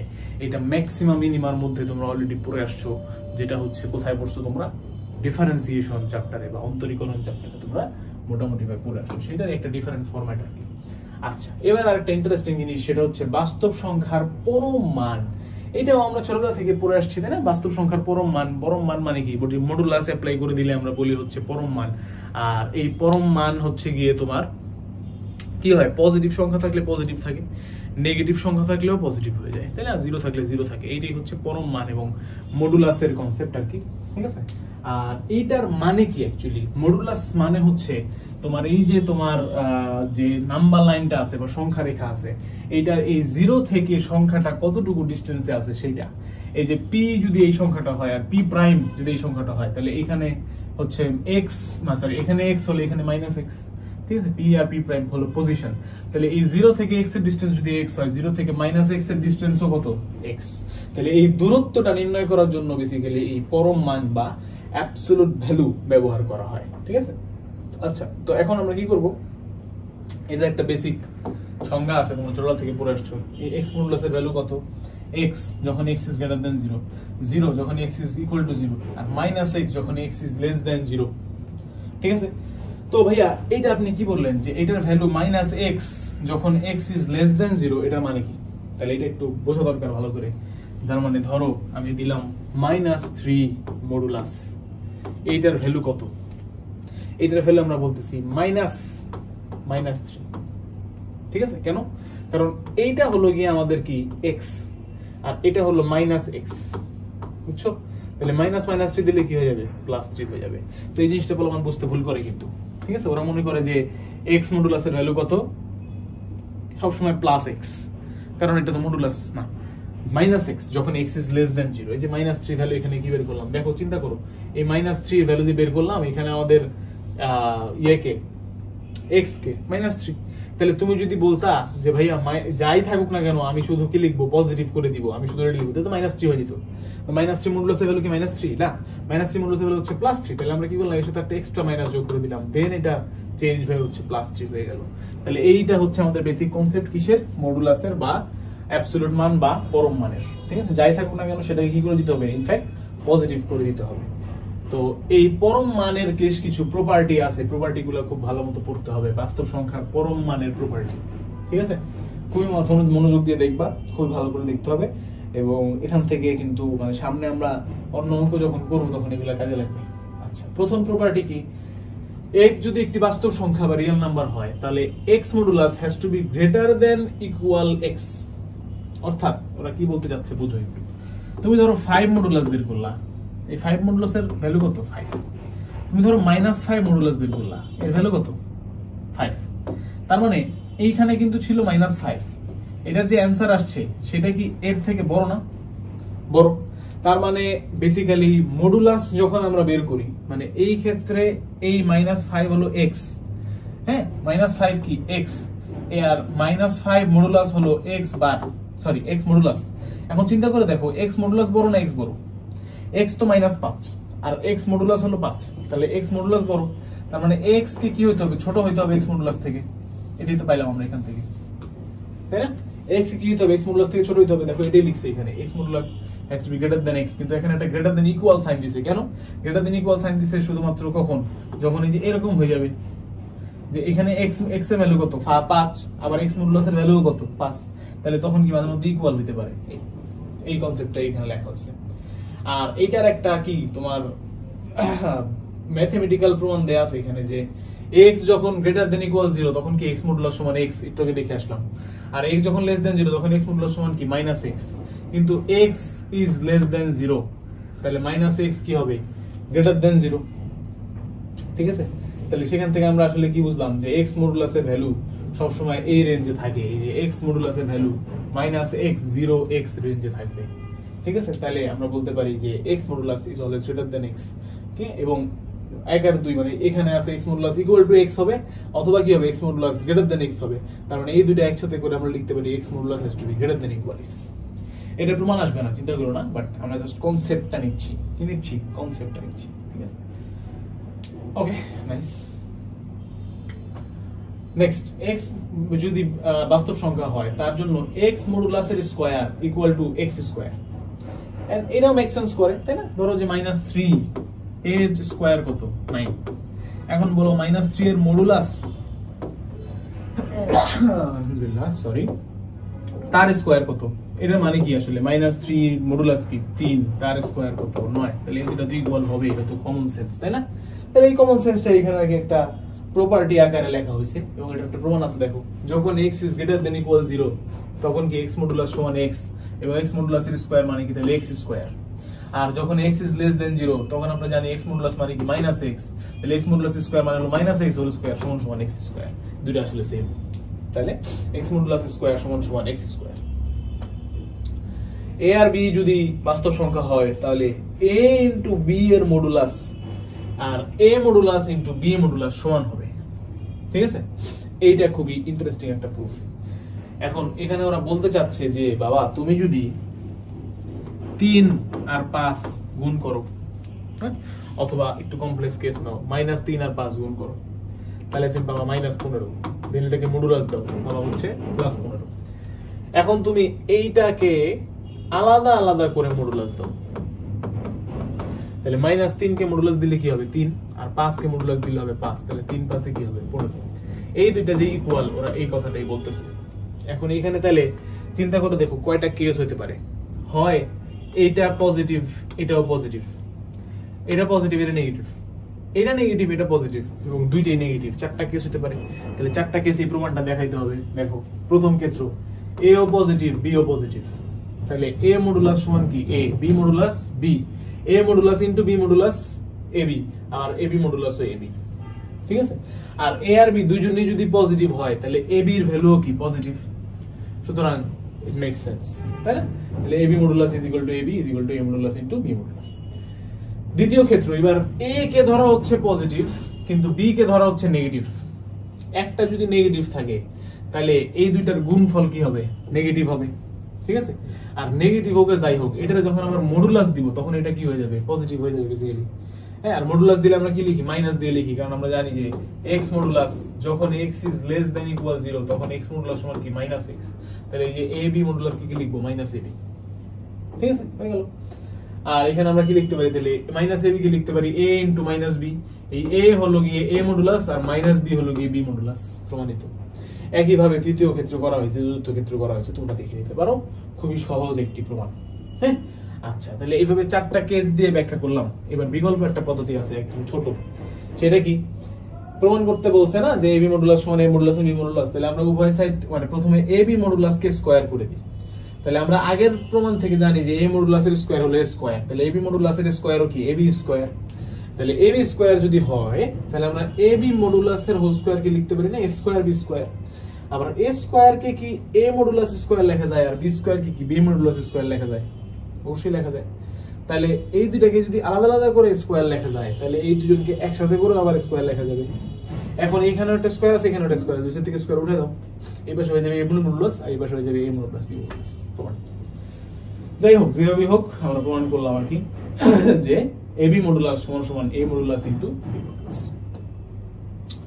নেক্সট, x এবং a যদি বাস্তব সংখ্যা হয়, a ইজ আচ্ছা এটা a না আলফা, x এবং আলফা যদি বাস্তব সংখ্যা হয়, আলফা যদি গ্রেটার দেন 0 হয় তাহলে x modulus is less than alpha, যদিও কেবল যদি x এর ভ্যালু এই রেঞ্জের মধ্যে থাকে। এটা খুবই ইম্পর্টেন্ট। সামনে আমরা বেশ কিছু সমীকরণ সমাধান করব ব্যবধি রিলেটেড বা ইনইকুয়ালিটি অসমতা রিলেটেড, সেইগুলাতে এই থিওরিটা বা এই যে তোমার কনসেপ্টটা এটা অনেক কাজে আসবে, ঠিক আছে। সুতরাং এটা খুব ভালো করে দেখতে হবে। ওরা কি বলতে চাচ্ছে যে বাবা যদি x মডুলাস ইজ লেস দেন 3 হয় তাহলে তুমি সরাসরি লিখতে পারবা যে x এর ভ্যালু এই রেঞ্জে অবস্থান করতেছে, এই কথাটা ওরা বলতে চাচ্ছে, ঠিক আছে। কেন বলতে চাচ্ছে, কি প্রমাণ, সেটা আমরা এখানে দেখবো আর কি, ঠিক আছে। তাহলে ওরা বলতেছে যখনই তোমার x মডুলাস ইজ লেস দেন 3 বলা আছে, তার মানে তোমার এই x এর মান হইতে পারবে -3 থেকে বড় আর +3 থেকে ছোট, এই রেঞ্জের মধ্যে থাকতে হবে। তাহলে একটু ম্যাথমেটিক্যালি একটু দেখি এটা আগে, তারপর অ্যালজেব্রিক ফরম্যাটে যাই, নাম্বার নিউমেরিক্যালি দেখি আগে। x মডুলাস কি হইতে হবে, 3 এর থেকে ছোট হইতে হবে। তো তুমি বসাইলা ধরো -4 বসাইলাম, -4 বসাইলাম, এর মডুলাস কত বাবা 4 +4, এটা কি 3 এর থেকে ছোট না, তাহলে -4 বসানো যাবে না। আচ্ছা, তুমি ধরো বসাইলাম -3 বসাইলাম, -3 এর মডুলাস কত 3, 3 কি 3 এর থেকে ছোট না, তাহলে -3 বসানো যাবে না। আচ্ছা, তুমি বসাইলে -2 এর মডুলাস কত +2, 2 কি 3 এর থেকে ছোট, হ্যাঁ, তাহলে -2 বসানো যাবে। -1 বসাও, মডুলাস করো, কত আসবে 1, 1 কি 3 এর থেকে ছোট, হ্যাঁ, তাহলে -1 বসানো যাবে। আচ্ছা, তারপরে কি আছে 0, 0 মডুলাস কত 0, 0 কি 3 এর থেকে ছোট, হ্যাঁ, 0 মডুলাস বসানো যাবে। সিমিলারলি -1 মডুলাস বসানো গেছে, তাহলে 1 মডুলাস বসানো যাবে। আবার -2 মডুলাস বসানো গেছে, তাহলে 2 মডুলাস বসানো যাবে। তাহলে বেসিক্যালি কি পাচ্ছ তুমি, -2 -1 0 1 2 এদেরকে বসানো যাচ্ছে। বেসিক্যালি শুধু এদেরকে বসানো যাচ্ছে না, এই -1 আর -2 এর মধ্যে যত সংখ্যা আছে এদেরকে বসানো যাবে, আবার 1 আর 2 এর মধ্যে যত সংখ্যা আছে এদেরকে বসানো যাবে। অর্থাৎ সোজা কথা, -3 তে এসে আমরা আটকে গেছিলাম, -3 বসানো যাবে না। -3 থেকে বড় আর +3 থেকে ছোট এর মধ্যে যে কোনো সংখ্যা বসাইলেই, x এর মান বসাইলেই এইটা সত্য হবে। ঠিক আছে, এটা গেল নিউমেরিক্যাল প্রুফ, হাতে হাতে দেখলাম প্র্যাকটিক্যালি। এবারে একটু অ্যালজেব্রিক প্রুফে আসি। সো সরি, আমরা জানি যে যখন এখানেও কি আছে, তোমার দুইটা পার্ট আছে, x is greater than equal 0 হইতে পারে অথবা x is less than 0 হইতে পারে। তাহলে আমরা প্রথমে প্রমাণ করি for x is greater than equal 0। আমরা জানি যে x is greater than equal 0 হলে x এর ভ্যালু হলো x মডুলাস, সিম্পল, ঠিক আছে। আচ্ছা, তাহলে এটাকে একটু উল্টালে কি হয়, 0 যদি less than equal x হয় তাহলে x equal to x modulus, এবং এখানে দেয়া আছে আবার x modulus is less than alpha, তাহলে কি x is less than alpha, ঠিক আছে কিনা দেখো, এইটুকু ঠিক আছে কিনা দেখো, x equal to x modulus আর x modulus is less than alpha, ঠিক আছে। আচ্ছা, এখন ঘটনা দেখো, ঘটনা হচ্ছে বলা আছে যে আলফা কি নিজেই 0 থেকে বড়, হ্যাঁ, আলফা কি 0 থেকে বড়, আবার x ও কি 0 সমান অথবা বড়। তাহলে আমরা কি লিখতে পারি না যে 0 is less than equal x is less than alpha, লিখতে পারি, কারণ যেহেতু এখানে আমরা পাইছি যে x is less than alpha, তাহলে আমরা লিখতে পারি 0 less than equal x less than alpha. আচ্ছা, আর আলফা যদি 0 থেকে বড় হয় তাহলে মাইনাস আলফা অবশ্যই 0 থেকে ছোট, তাহলে আমরা লিখতে পারি minus alpha is less than 0 is less than equal x is less than alpha, একবারে লিখতে পারি। এখন জাস্ট এই 0টাকে ভাগায় দাও, হয়ে যাবে minus alpha less than x less than alpha, হয়ে গেল। আচ্ছা, এবার যদি x is less than 0 হয় তাহলে আমরা কি জানি x modulus is equal to minus x, তার মানে x modulus equal to minus x, এই কথাটাকে আমরা কিভাবে লিখতে পারি যে তাহলে x আসলে 0 থেকে ছোট। আচ্ছা, x যদি 0 থেকে ছোট হয় তাহলে মাইনাস x এর ভ্যালু কত, x মডুলাস, এটা আবার আলফা থেকে ছোট না, এই যে দেয়া আছে, তাহলে minus x is less than alpha. তাহলে এখন দেখো x সে 0 থেকে বড়, এই নাম্বার লাইন আঁকো, 0 এখানে, x এই পাশে, ঠিক আছে। x কি 0 থেকে, সরি উল্টো লিখছি না, x 0 থেকে ছোট, x 0 থেকে ছোট, তাহলে মাইনাস x 0 থেকে বড়, মাইনাস x কি 0 থেকে বড়। আবার আমরা জানি যে মাইনাস x আলফা থেকে ছোট, তাহলে মানে আলফা এদিকে অবস্থান করতেছে না, মাইনাস x কি তাহলে আলফা থেকে ছোট, তাহলে বেসিক্যালি x আর মানে x তাহলে কোথায় অবস্থান করতেছে, এই আলফা যদি এই পাশে হয়, মাইনাস আলফা কোথায়, এই পাশে না, তাহলে x অ্যাকচুয়ালি কোথায় অবস্থান করতেছে, মাইনাস আলফা আর আলফার মধ্যে, minus alpha less than x is less than alpha, ঠিক আছে। যাই হোক, প্রমাণটা একটু মাথা ঘুরায় উঠে এরকম প্রমাণ, তাই না? এর থেকে কিন্তু নিউমেরিক্যালটা দেখতে ইজি, বাট নিউমেরিক্যাল প্রমাণ দিলে পরীক্ষায় নাম্বার দেবে না। প্রমাণ যদি চাই ফেলে, যদিও প্রমাণ চায় না, এই দেখো লাস্ট টাইম আসছিল রাজশাহী 2001 সালে, তখন প্রমাণ আসতে, এখন আর আসে না, এটা বহু যুগ আগের কথা, তোমাদের জন্ম হয়নি সময়। তাহলে minus alpha is less than x is less than alpha, এই প্রমাণটা আমরা এভাবে করতে পারলাম, জাস্ট দেখে রাখলাম আর কি, ঠিক আছে। পরীক্ষায় আসার সম্ভাবনা অনেক কম, কিন্তু আসলে আমার মনে হয় না কেউ পারবে, কারণ মাথা নষ্ট হয়ে যাবে পরীক্ষার হলে এই জিনিস বেরাইতে গেলে, ঠিক আছে। কিন্তু জিনিস কিন্তু সিম্পল, ঠিক আছে। তোমরা মানে অনেকটা ডিসক্রিট ম্যাথমেটিক্স এর মতো তোমরা ইউনিভার্সিটি লেভেলে উঠলে এই কোর্সটা করবা, যদি আমার করা লাগে নাই, ট্রিপলিতে নাই, কিন্তু দেখছি আর কি। ওকে, পরবর্তী, তাহলে এটা গেল, এটা আমরা দেখলাম, কি দেখলাম, আমাদের ফাইনালটা মনে রাখো, just x modulus is less than alpha হলে এটা লেখা যাবে minus alpha is less than x is less than alpha, ঠিক আছে, এটা মনে রাখো চেষ্টা আপাতত। আচ্ছা, 5 number, a b belongs to r এর জন্য a plus b modulus has to be less than equal to a modulus plus b modulus. আচ্ছা, এর মানে কি ভাই, এইটা প্রমাণ করতে হবে যে a আর b যখন যোগ করব তার value a modulus plus b modulus থেকে ছোট অথবা তার সমান হতে পারবে। আচ্ছা, এই ধরনের প্রমাণ পরীক্ষায় আসবে বা আসতে পারে, ঠিক আছে। আরেকটা প্রমাণ আছে, এইখানে মাইনাস দিয়ে দেয়, এখানে মাইনাস দিয়ে দেয়, ঠিক আছে, একই ধাঁচের প্রমাণ, সেটাও করতে হতে পারে। তাহলে এই ধরনের প্রমাণ আমরা বেসিক্যালি শুরু করতে পারি হচ্ছে দুই ভাবে, বিকল্প পদ্ধতিতেও করা যায়, আবার নরমাল পদ্ধতিতেও করা যায় আর কি, যেভাবে তোমাদের সুবিধা তোমরা সেভাবেই করতে পারো, আপ টু ইউ, ঠিক আছে। বাট আমার কাছে এই বিকল্প পদ্ধতিটাই ভালো লাগে, কারণ আমরা মাত্র যেই জিনিসটা শিখে আসলাম সেটাই এখানে কাইন্ড অফ আমরা অ্যাপ্লাই করতে পারবো অ্যাকচুয়ালি, ঠিক আছে। আর যাই হোক, তোমরা যেভাবে দেখতে পারো, তাহলে আমি একটু এই পদ্ধতিটা একটু বুঝাই দিই, ঠিক আছে। তুমি একটু চিন্তা করে দেখো যে তোমার এখানে a মডুলাস আর b মডুলাস এর কাহিনী আছে, তাই না?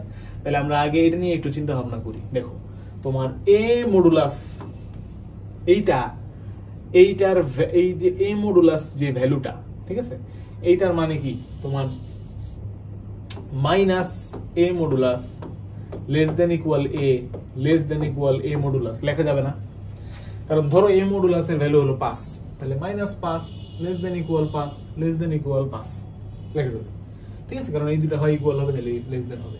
সিমিলারলি এটা লেখা যাবে না যে -b modulus less than equal b modulus লেখা যাবে।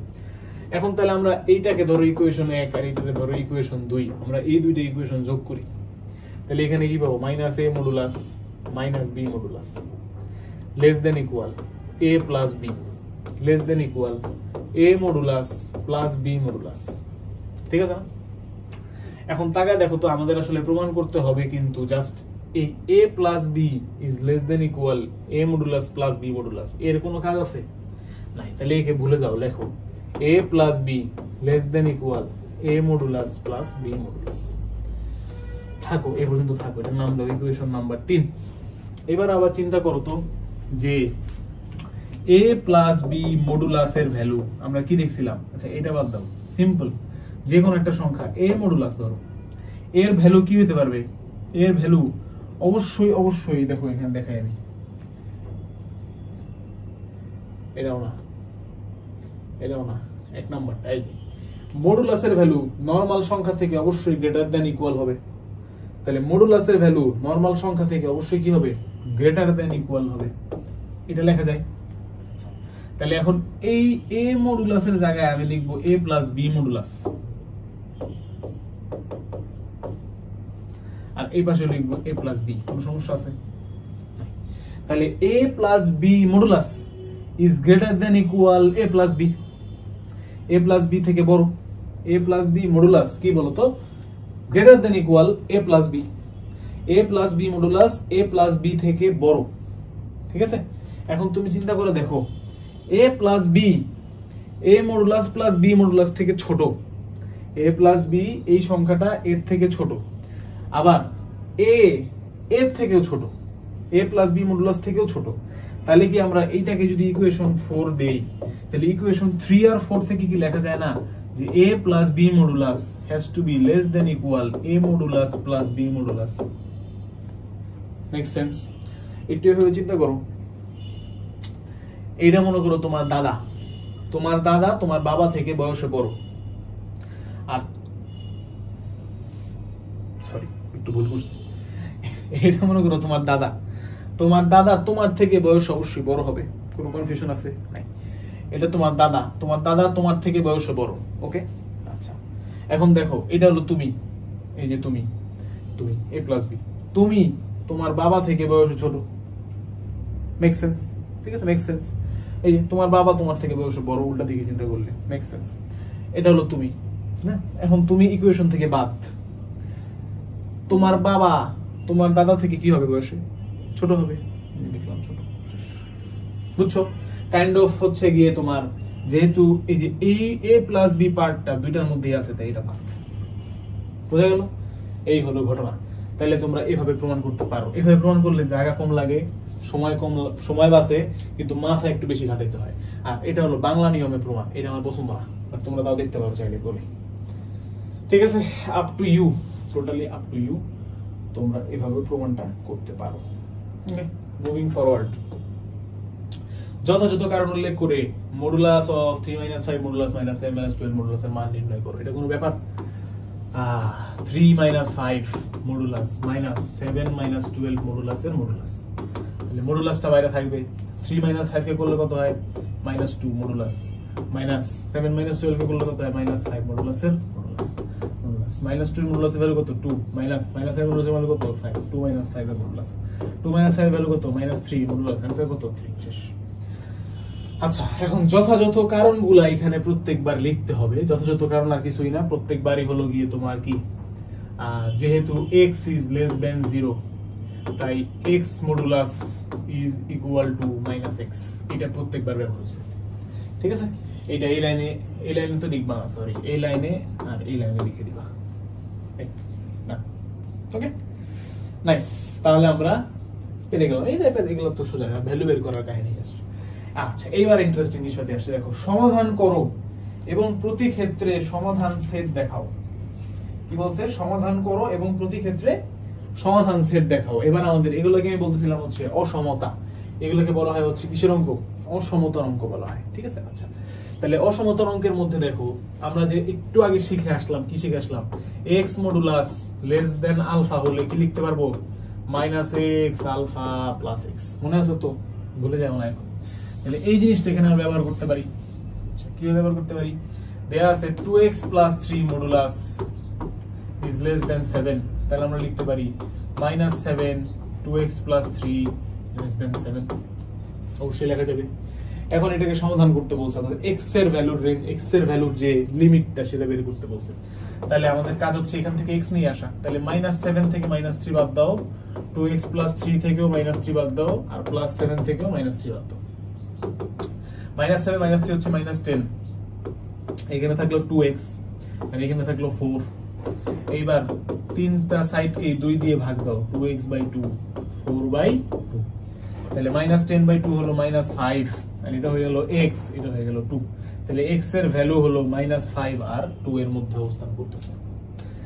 এখন বলছে এটা সমাধান সেট আবার সংখ্যা রেখায় দেখাইতে বলছে। তাহলে এরকম একটা সংখ্যা রেখা আঁকো, যেখানে এখানে কি আছে 0, এদিকে আছে 1 2 3 4 5, এদিকে আছে -1 -2 -3 -4 -5। এখন দেখো ভ্যালু থেকে কোথায়? -5 থেকে 2 পর্যন্ত। এখানে একটা গোল্লা দিবা, এখানে একটা গোল্লা দিবা, এই মাঝের পার্টটা একটু গাঢ় করে দিবা এভাবে। এইটা হলো তোমার অ্যানসার, ঠিক আছে? আচ্ছা, পরের পার্টে দেখো কি বলছে? গ্রেটার দেন 7 বলছে। জাস্ট ঘুরাই দিছি একটু, তাই না? একটু ঘুরে দেওয়ার ফলে অনেকখানি ঘুরে যাবে। যেহেতু কি বলছে দেখো, তোমার 2x plus 3 is greater than 7, 2x plus 3 modulus is greater than 7। তাহলে এই ক্ষেত্রে আমাদের একটু ঘটনা আছে, তাই না? কি ঘটনা আছে বলো তো? যখনই তোমার less than 7 হয়, মানে এইটার জন্য তো আমরা থিওরি পড়ে আসছি, সহজে আমরা এটা লিখে দিতে পারছিলাম। বাট যখন greater than 7 বললো, তখন কিন্তু আমাদেরকে একটু চিন্তা ভাবনা করতে হবে, কারণ এবার কিন্তু আর তোমার কি নাই, আগের মতো নাই, তাই না? এবার একটু কাহিনী হয়ে গেছে, ঠিক আছে? এবার শর্টকাটে এই ফর্মুলাটা ডিরেক্টলি অ্যাপ্লাই করতে পারতেছিলাম না। তাহলে এবার চিন্তা করতে হবে যে যেহেতু 2x plus 3 modulus is greater than 7 দেয়া আছে, তাহলে ধরি যে আমরা 2x plus 3 is greater than 0, greater than equal 0, মানে 2x plus 3 ধনাত্মক। ওই যে দুইটা টার্ম ছিল আমাদের। আচ্ছা, তাহলে 2x plus 3 যদি ধনাত্মক হয়, তাহলে আমরা একভাবে হিসাব করতে পারবো। তাহলে আমরা কি বলতে পারবো যে এই লাইনের পরের line 2x plus 3 modulus is greater than 7, তাহলে 2x plus 3 is greater than 7 is equal to 2x is greater than 7 minus 3 4, তাহলে x is greater than 2। এটা কখন? যখন 2x plus 3 ধনাত্মক। এবার যদি চিন্তা করি যে 2x plus 3 ঋণাত্মক, তখন আমরা কি লিখবো? Modulus of 2x plus 3 is greater than 7। তাই এইখানে একটা মাইনাস সাইন ব্যবহৃত হবে। এবার -2x plus 3 is greater than 7। কেন মাইনাস সাইনটা ব্যবহৃত হলো? কারণ ওই যে আমরা শিখছিলাম যে x মডুলাসের ভ্যালু -x যখন x is less than equal 0, সেই কনসেপ্ট। তাহলে এই মাইনাস সাইনটাকে চেঞ্জ করে দেওয়ার জন্য তুমি কি করতে পারো? এইখানে এটাকে সাইনটাকে ঘুরাই দিতে পারো, is less than -7, ঠিক আছে?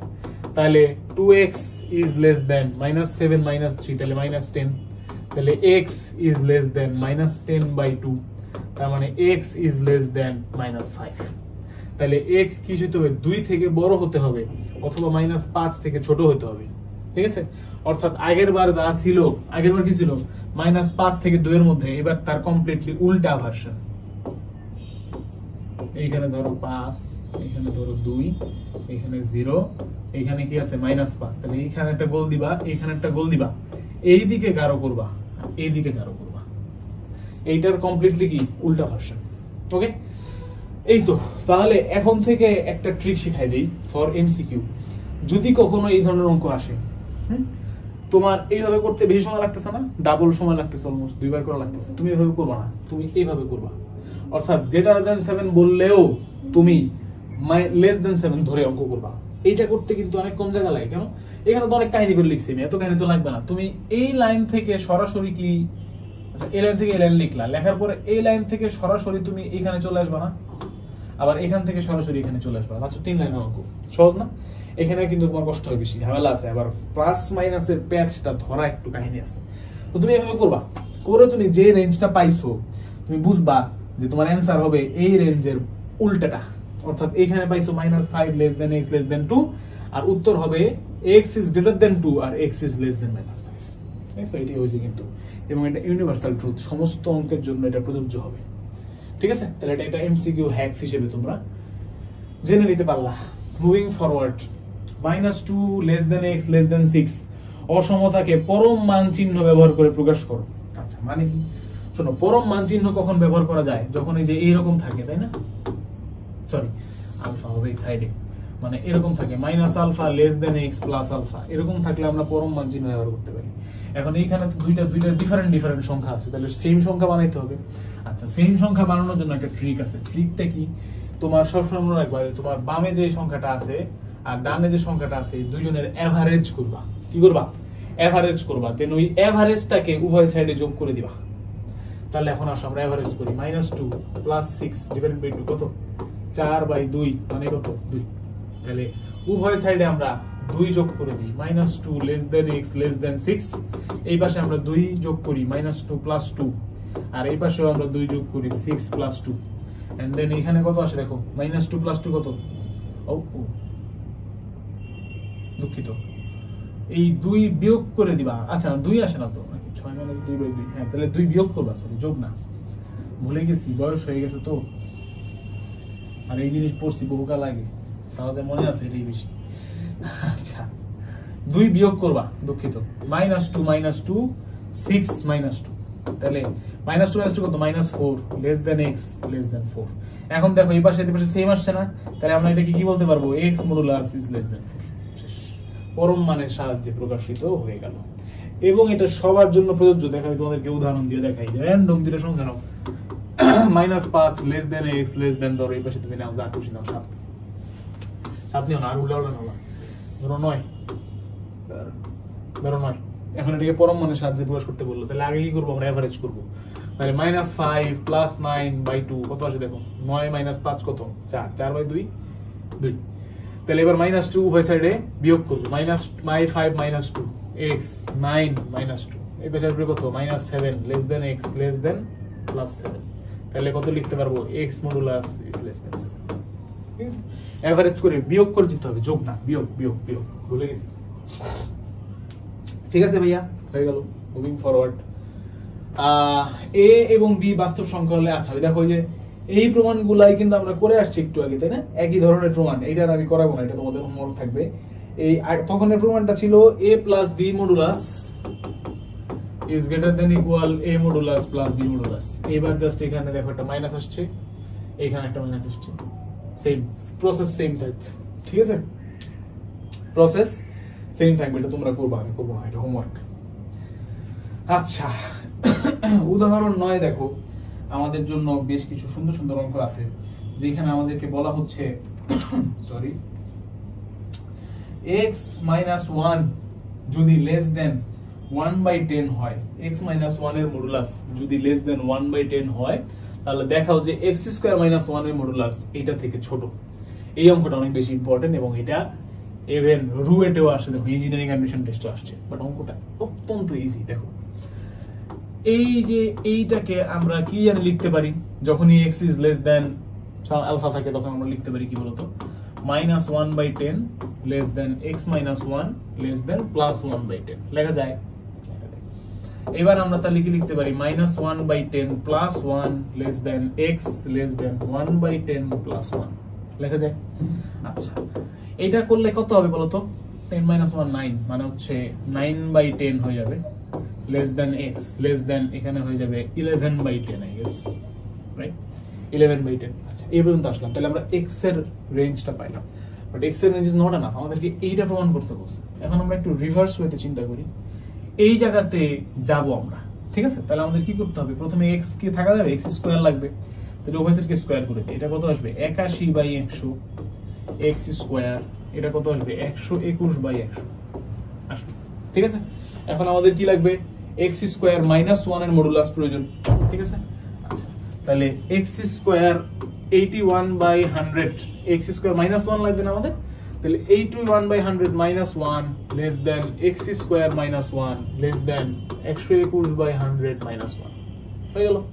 আচ্ছা, এইবার আমরা কি করতে পারি, তাহলে এই দুইটা আসলে সেমই হবে এখন, এটা মানে বিশ্বাসযোগ্য। আচ্ছা, তাহলে আমরা আসো তাও করে দেখি। 100 এদিকে আছে হচ্ছে 81 minus 100 less than x square minus 1 less than, এখানে আছে 100, এদিকে আসবে 121 minus 100।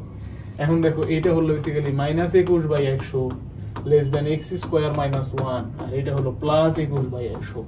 তাহলে আবার কি দুইটা সেম হয়ে গেছে, এটাকে আমরা ঘুরাই কি লিখতে পারি বেসিক্যালি x square minus 1 এর মডুলাস is less than 21/100 হয়ে গেল প্রমাণ। ইজি, একদম ইজি, প্রমাণিত। এই ধরনের অঙ্ক আসলে আমরা সেম ওয়েতে করব, ঠিক আছে? সবসময় আগে x এ নিয়ে আসবো, দেন x থেকে যেখানে যাওয়া দরকার সেখানে যাব, ঠিক আছে? প্রসেস সেম থাকবে, প্রসিডিউর সেম থাকবে, এভাবে করলে একদম সহজ হবে। আচ্ছা, এইবার আমরা একটা কনসেপ্ট শিখবো, কনসেপ্টের নাম হচ্ছে ব্যবধি। এটা বইও আছে, বাট আমি একটু হাতে কলমে শেখানোর জন্য তোমাদেরকে একদম মানে বই থেকে স্ক্রিনশট না নিয়ে একদম সরাসরি বোঝানোর চেষ্টা করতেছি। আশা করি তোমরা ব্যাপারটা একটু ক্লিয়ারলি বুঝতে পারবা। আচ্ছা, সো ব্যবধির কনসেপ্টটা আমরা অলরেডি ইউজ করছি। আচ্ছা, আমাদের আর কি বাকি আছে? তেমন কিছু বাকি নেই, ব্যবধি পড়বো, দেন ব্যবধি রিলেটেড কিছু অসমতা বা অঙ্ক ঠঙ্ক দেখবো মনে হয়। হ্যাঁ, আচ্ছা, খুব বেশি বাকি নাই, ঠিক আছে? আচ্ছা, সো যেই কনসেপ্টটা এখন পড়বো সেটার নাম হচ্ছে ভাইয়া ব্যবধি। সেটার নাম কি? ব্যবধি। তাহলে একটু দেখো, চিন্তা করো যে ব্যবধির ইংলিশ হচ্ছে ইন্টারভাল। ইন্টারভালের মানে হচ্ছে দুইটা জিনিসের মধ্যবর্তী কোনো জিনিস, ঠিক আছে? আচ্ছা, বেশ কয়েক ধরনের ব্যবধি আছে। যেমন একটা ব্যবধি আমরা এতক্ষণ ধরে দেখে আসতেছি, সেটা হচ্ছে -α less than x less than α। হ্যাঁ, এটাকে আমরা যদি সংখ্যা রেখায় প্রকাশ করি, তার মানে হচ্ছে তোমার ধরো এদিকে 0, এদিকে কোন একটা জায়গাতে আছে -α, এদিকে কোন একটা জায়গায় আছে +α। তাহলে আমরা এটাকে সংখ্যা রেখে কিভাবে প্রকাশ করি? দুইটা গোল দিই, দেন মাঝের পার্টটাকে ডার্ক করে দিই, রাইট? এইটা একটা ব্যবধি গেল। আচ্ছা, ব্যবধি নাম্বার 1। ব্যবধি নাম্বার 2 হলো, এটা আমরা দেখছি, কি দেখছি? x is less than -α and x is greater than α, মানে এইটার উল্টাটা, তাই না? এইটার কি উল্টাটা? এটার উল্টাটা দেখতে কিরকম হয়? এই ধরো তোমার -α, এই ধরো তোমার +α, এই হচ্ছে 0। তাহলে x এর ভ্যালু এইটা থেকে ছোট অথবা x এর ভ্যালু এটা থেকে বড়, তাহলে x has to be greater than +α R x has to be less than -α, ঠিক আছে? তাহলে এইটা আর এটা হচ্ছে বিপরীত ব্যবধি, এখানে আমরা গোল্লা সাইন ইউজ করব। আচ্ছা, এরপরে মনে করো যে এরকম আসলো, এইটাই একটু চেঞ্জ করে -α is less than equal x is less than equal α, ঠিক আছে? জাস্ট কি একটা লেস দেন এর সাথে একটা ইকুয়াল সাইন যুক্ত করে দেয়া হয়েছে, ঠিক আছে? আচ্ছা, তখন আমরা কি করব? তখন আমাদের প্রকাশের ওয়েটা অলমোস্ট সিমিলার থাকবে, -α 0 +α, ঠিক আছে? এইখানে একটা গোল্লা দিব, এখানে একটা গোল্লা দিব, মাঝের পার্টটা ডার্ক করব এবং এই গোল্লাগুলোকেও ভরাট করে দিব। কেন ভরাট করে দিলাম? কারণ এখানে একটা ইকুয়াল সাইন আছে, ঠিক আছে? এই সংখ্যাটাও হতে পারে ভ্যালু, এই সংখ্যাটাও ভ্যালু হতে পারে। তাহলে সিমিলারলি এই জায়গাতেও যদি ইকুয়াল থাকতো তাহলে কি করতাম? এখানে যদি ইকুয়াল থাকতো, এখানে যদি ইকুয়াল থাকতো, তাহলে এই গোল্লাগুলো ভরাট করে দিতাম। নাইস। তাহলে এই ধরনের ইন্টারভাল আছে তোমার 4টা, বুঝলে? এখানে একটা দেখাইলাম না যে এইটা ডাবল করে দিলাম আর কি, এই জন্য।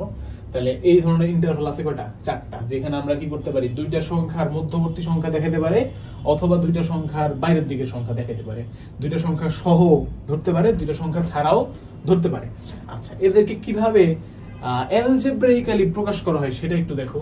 এই -α আর আলফার মধ্যে যখন x থাকে, এটাকে হচ্ছে অ্যালজেব্রাইক্যালি ভাবে প্রকাশ করা হয় -α, +α, ঠিক আছে? আর যখন হচ্ছে তোমার -α আর সরি এই একটু ভুল করছি, যখন এটা না, যখন তোমার যখন হচ্ছে এই ইকুয়াল সাইন থাকে না, তখন ফার্স্ট ব্র্যাকেট দিয়ে প্রকাশ করা হয় -α +α। এটা বেসিক্যালি ফার্স্ট ব্র্যাকেট বলে, কিন্তু অ্যাকচুয়ালি এটা হলো ওপেন ব্র্যাকেট, এরকম ওপেন, ঠিক আছে? এটা কি বলে? ওপেন। আর এইটাকে হচ্ছে বলে ক্লোজড, এই যে এরকম ভাবে -α +α। দেখতে কাছাকাছি হলো কমপ্লিটলি ডিফারেন্ট জিনিস ইন্ডিকেট করে কিন্তু, ঠিক আছে। আর এইটাকে সরাসরি ব্র্যাকেট দিয়ে কোনোভাবে প্রকাশ করা হয় না। আচ্ছা, এই আলফা গুলো দেখতে আবার ইনফিনিটির মতো হয়ে গেছে, ইনফিনিটি না কিন্তু এগুলো, হ্যাঁ ইনফিনিটি কথা আনলাম কেন, কারণ এখন ইনফিনিটি বুঝাবো। ব্যবধি নাম্বার 5 হবে এটা, কারণ এখানে 4 দেখাই ফেলছি, ঠিক আছে শর্টকাটে। আচ্ছা, ব্যবধি নাম্বার 5 হচ্ছে গিয়ে কোন একটা সংখ্যা যদি তোমার ধরো এরকম আলফা থেকে বড় এবং ইনফিনিটি থেকে ছোট, আলফা থেকে বড় এবং ইনফিনিটি থেকে ছোট, এই আলফা দেওয়ার না দেখে আলফা ইনফিনিটি বেশ লাগতেছে বারবার। ধরো পি, হ্যাঁ এটা কি এক্স, মানে পি কোনটা সংখ্যা পি থেকে বড় এবং ইনফিনিটি থেকে ছোট, এরকম যদি হয় তাহলে সেটাকে আমরা কিভাবে প্রকাশ করি? এরকম ভাবে নাম্বার লাইন আঁকি। নাম্বার লাইন এ কে আমরা তারপরে কি করব, এখানে ধরো আছে 0, তারপরে এখানে ধরো আছে পি, আর এইখান থেকে তাহলে এখানে পি আছে, আর ইনফিনিটি কে তুমি কখনো মার্ক করতে পারবে না, তাহলে এই পি কে একটা গোল দিবা আর এইদিকে একটা টান দিবা, এইরকম ভাবে ডার্ক করে দিবা, যেটা ইনফিনিটির দিকে গেছে, শেষ, তোমার কাজ শেষ। আচ্ছা, যদি বলে যে P less than equal x less than infinity, তাহলে কি করবা? একই, জাস্ট তুমি কি করবা, এখানে ধরো 0 আছে, এখানে ধরো পি আছে, এইটারে জাস্ট এরকম ভাবে ডার্ক করে দিবা, দেন এটা দিয়ে দিবা, যদি ইকুয়াল বলে। আচ্ছা, এগুলাই কিভাবে প্রকাশ করা হবে খেয়াল করে দেখো। পি যেহেতু, তাহলে ওপেন ব্র্যাকেট, আর ইনফিনিটিও ওপেন ব্র্যাকেট, ওইভাবে প্রকাশ করা যেতে পারে। আর পি এখানে কি ক্লোজড ব্র্যাকেট হয়ে গেছে, আর ইনফিনিটি আবার ওপেন ব্র্যাকেট হয়ে গেছে, তাহলে এটা হচ্ছে ক্লোজড ওপেন ব্র্যাকেট। আচ্ছা, এইখানে কখনোই এরকম কেস হইতে পারবে না, এইরকম কেস হওয়া সম্ভব না। কেন সম্ভব না? কারণ you can never touch the infinity, তোমার কোন সংখ্যা ইনফিনিটির সমান হইতে পারবে না। অর্থাৎ এখানে যদি ইনফিনিটি থাকে, এই পাশে কখনো ক্লোজড ব্র্যাকেট হইতে পারবে না, অলওয়েজ ওপেন ব্র্যাকেট থাকবে। কি থাকবে? ওপেন ব্র্যাকেট থাকবে। ব্যাপারটা খেয়াল রেখো, ব্যাপারটা খেয়াল রেখো, এটা ইম্পর্টেন্ট, ঠিক আছে। আচ্ছা, তাহলে আরেকটা কি আছে, মাইনাস ইনফিনিটি দিয়ে আছে, 6 নাম্বার ব্যবধি, 6টা ব্যবধি আছে আর কি। এটাকে অনেকে 8টা দিয়ে প্রকাশ করে, বাট একই জিনিস ঘুরে ফিরে, শুধু বাড়ায় নেই। আচ্ছা, তাহলে এই 8টা দিয়ে প্রকাশ করে কি, এইখানেই তো 5 আর 6, এখানে 7 আর 8 শেষ, 8টা বানায় আর কি। আচ্ছা, আরেকটা হচ্ছে কি, মাইনাস ইনফিনিটি থাকতে পারে, এই যে এরকম ভাবে তোমার এইদিকে কি আছে, মাইনাস ইনফিনিটি আছে, দেন তুমি মনে করো যে এখানে তোমার একটা সংখ্যা আছে পি, ঠিক আছে, দেন এই পি থেকে এইদিকে গেলে এইটাকে আমরা কিভাবে এক্সপ্রেস করতে পারি বলো, যে সংখ্যাটা হচ্ছে মাইনাস ইনফিনিটি থেকে বড় কিন্তু পি থেকে ছোট। আর যদি তুমি চাও যে এভাবে প্রকাশ করবা যে এটা পি এর সমানও হতে পারে, তখন এইটা হলো পি আর এইটা হলো এদিকে যাবে, তাহলে minus infinity less than x less than equal P, শেষ। ঘটনা বোঝা গেছে কিনা দেখো। তাহলে এইগুলাকে আমরা বলতেছি হচ্ছে ব্যবধি। এইটাকে ব্র্যাকেট দিয়ে কিভাবে প্রকাশ করবো, মাইনাস ইনফিনিটি কমা পি। এইটাকে ব্র্যাকেট দিয়ে কিভাবে প্রকাশ করবো, মাইনাস ইনফিনিটি কমা পি, এপাশে ক্লোজড, ঠিক আছে। ভরাট মানে ক্লোজড মানে ইকুয়াল, খোলা মানে নট ইকুয়াল মানে ওপেন, ঠিক আছে। এই জিনিসগুলো একটু মনে রাখবা। তাহলে এই 6টা ব্যবধি আমাদের আছে, 6টা ব্যবধি আমাদের কাজে লাগে, পুরো ম্যাথমেটিক্সে আমাদের এইগুলোর প্রচুর ইউজ আছে, ঠিক আছে। এবং এই সংখ্যা রেখা টেখা দিয়ে অনেক সময় আমাদের এগুলো ব্যবহার করতে হয়। তাহলে একচলক সম্বলিত অসমতা, এই অঙ্কগুলো আমরা অলরেডি করে আসছি, তারপরে থিওরি এখানে আবার একটু বোঝানো হয়েছে যে একচলক সম্বলিত অসমতা কি, যে একটি রাশি অপর রাশি থেকে ছোট অপেক্ষা ছোট অথবা বড়, ছোট বা সমান, বড় বা সমান অথবা কোনোটাই নয়, এগুলা দিয়ে আমরা অলরেডি অঙ্ক করে আসলাম, তাই না, যে প্রমাণ করলাম আমরা অ্যালজেব্রাইক্যালি, সেই জিনিসটা এখানে বোঝানো হয়েছে। কয়েক ধরনের অসমতা আছে, কোনোটাকে বলা হয় শর্তাধীন অসমতা, যে সকল অসমতা সম্পর্কযুক্ত চলকের নির্দিষ্ট কিছু মানের জন্য সত্য তাকে বলা হয় শর্তাধীন অসমতা। যেমন x+4 is greater than 4 যদি বলে দেয়, কি বলছে, x+4 is greater than 4। এখন তুমি চিন্তা করো, তুমি x এর ভ্যালু বসাইলা -3, তাহলে -3 + 4 কত, 1, 1 কি 4 এর থেকে বড় না, তখন এটা সত্য হবে না। তার মানে নির্দিষ্ট মানের জন্যই সত্য, মানটা কি যে x is greater than 4 হইলে তাহলে মনে সত্য হবে, তাই না। x is greater than 0 হলে সত্য হবে, কারণ 0 বসাইলেও আসবে হচ্ছে 4, তাহলে হবে না, 1 বসাইলে আসবে 5, তখন হবে। তাহলে x is greater than 0 এর জন্য অসমতাটি সত্য, তাহলে এটাকে বলতেছি আমরা শর্তাধীন অসমতা। আবার কিছু আছে শর্তহীন অসমতা, কিরকম, যেমন x+4 is greater than x, এটা কি আজীবনই সত্য হবে, কারণ x এর ভ্যালু যাই বসাও না কেন তুমি এটা x এর থেকে তো বড় হবেই, কারণ একটা পজিটিভ সংখ্যা এর সাথে যোগ হচ্ছে, তাহলে এটাকে আমরা বলতেছি হচ্ছে শর্তহীন অসমতা, ঠিক আছে। আচ্ছা, এরপরে কিভাবে এগুলো সমাধান করতে হয় সেটা তো আমরা অলরেডি দেখলাম। এখানে ধরো একটা অঙ্ক আছে যে a × x + b is less than c, এটাকে সমাধান করো, মানে কি a x + b is less than c, তাহলে আমরা লিখতে পারি x plus B is less than C by A, তাহলে আমরা লিখতে পারি x is less than C by A minus B. এই তো হয়ে গেল প্রমাণিত। এটাই কি আমাদের এক চলক সম্বলিত অসমতার প্রমাণ। কিসের প্রমাণ? এক চলক সম্বলিত অসমতার প্রমাণ। ঠিক আছে, আচ্ছা তাহলে এরপরে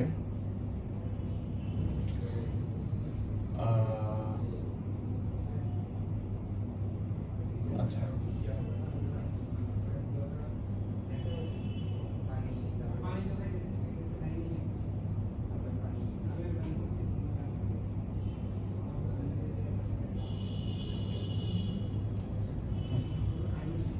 আচ্ছা এখানে না একটা জিনিস আছে, জিনিসটা হচ্ছে এই এর ভ্যালু বলে দেয়া আছে নট ইকুয়াল টু 0, বাট বলে দেয়া নাই যে এর ভ্যালু কি লেস দেন 0 নাকি গ্রেটার দেন 0। ঠিক আছে, এই কারণে একটা সমস্যা আছে। সমস্যাটা কি জানো? আমরা যখনই না উভয় পাশকে এ দ্বারা ভাগ করলাম তখন কিন্তু এখানে একটা কাহিনী হয়ে গেছে। ঠিক আছে, বাই চান্স যদি এর ভ্যালু নেগেটিভ হয়ে থাকে, ঠিক আছে, তখন কিন্তু এই সাইনটা সুইচ করবে, তাই না, ফ্লিপ করতে পারে কিন্তু। তাহলে this is for a is greater than 0 আর a ইজ লেস দেন 0 এর জন্য a into x plus b is less than c, এটা ঠিক আছে। তারপর যখনই তুমি a দিয়ে উভয় সাইডকে ভাগ করবা তখনই এই সাইনটা ফ্লিপ করে দিতে হবে, কারণ a এখন নেগেটিভ। ঠিক আছে, দেন তুমি লিখতে পারবা হচ্ছে x is greater than c by a minus b। তাহলে a ইজ গ্রেটার দেন 0 হলে এটা সত্য আর a ইজ লেস দেন 0 হলে এটা সত্য।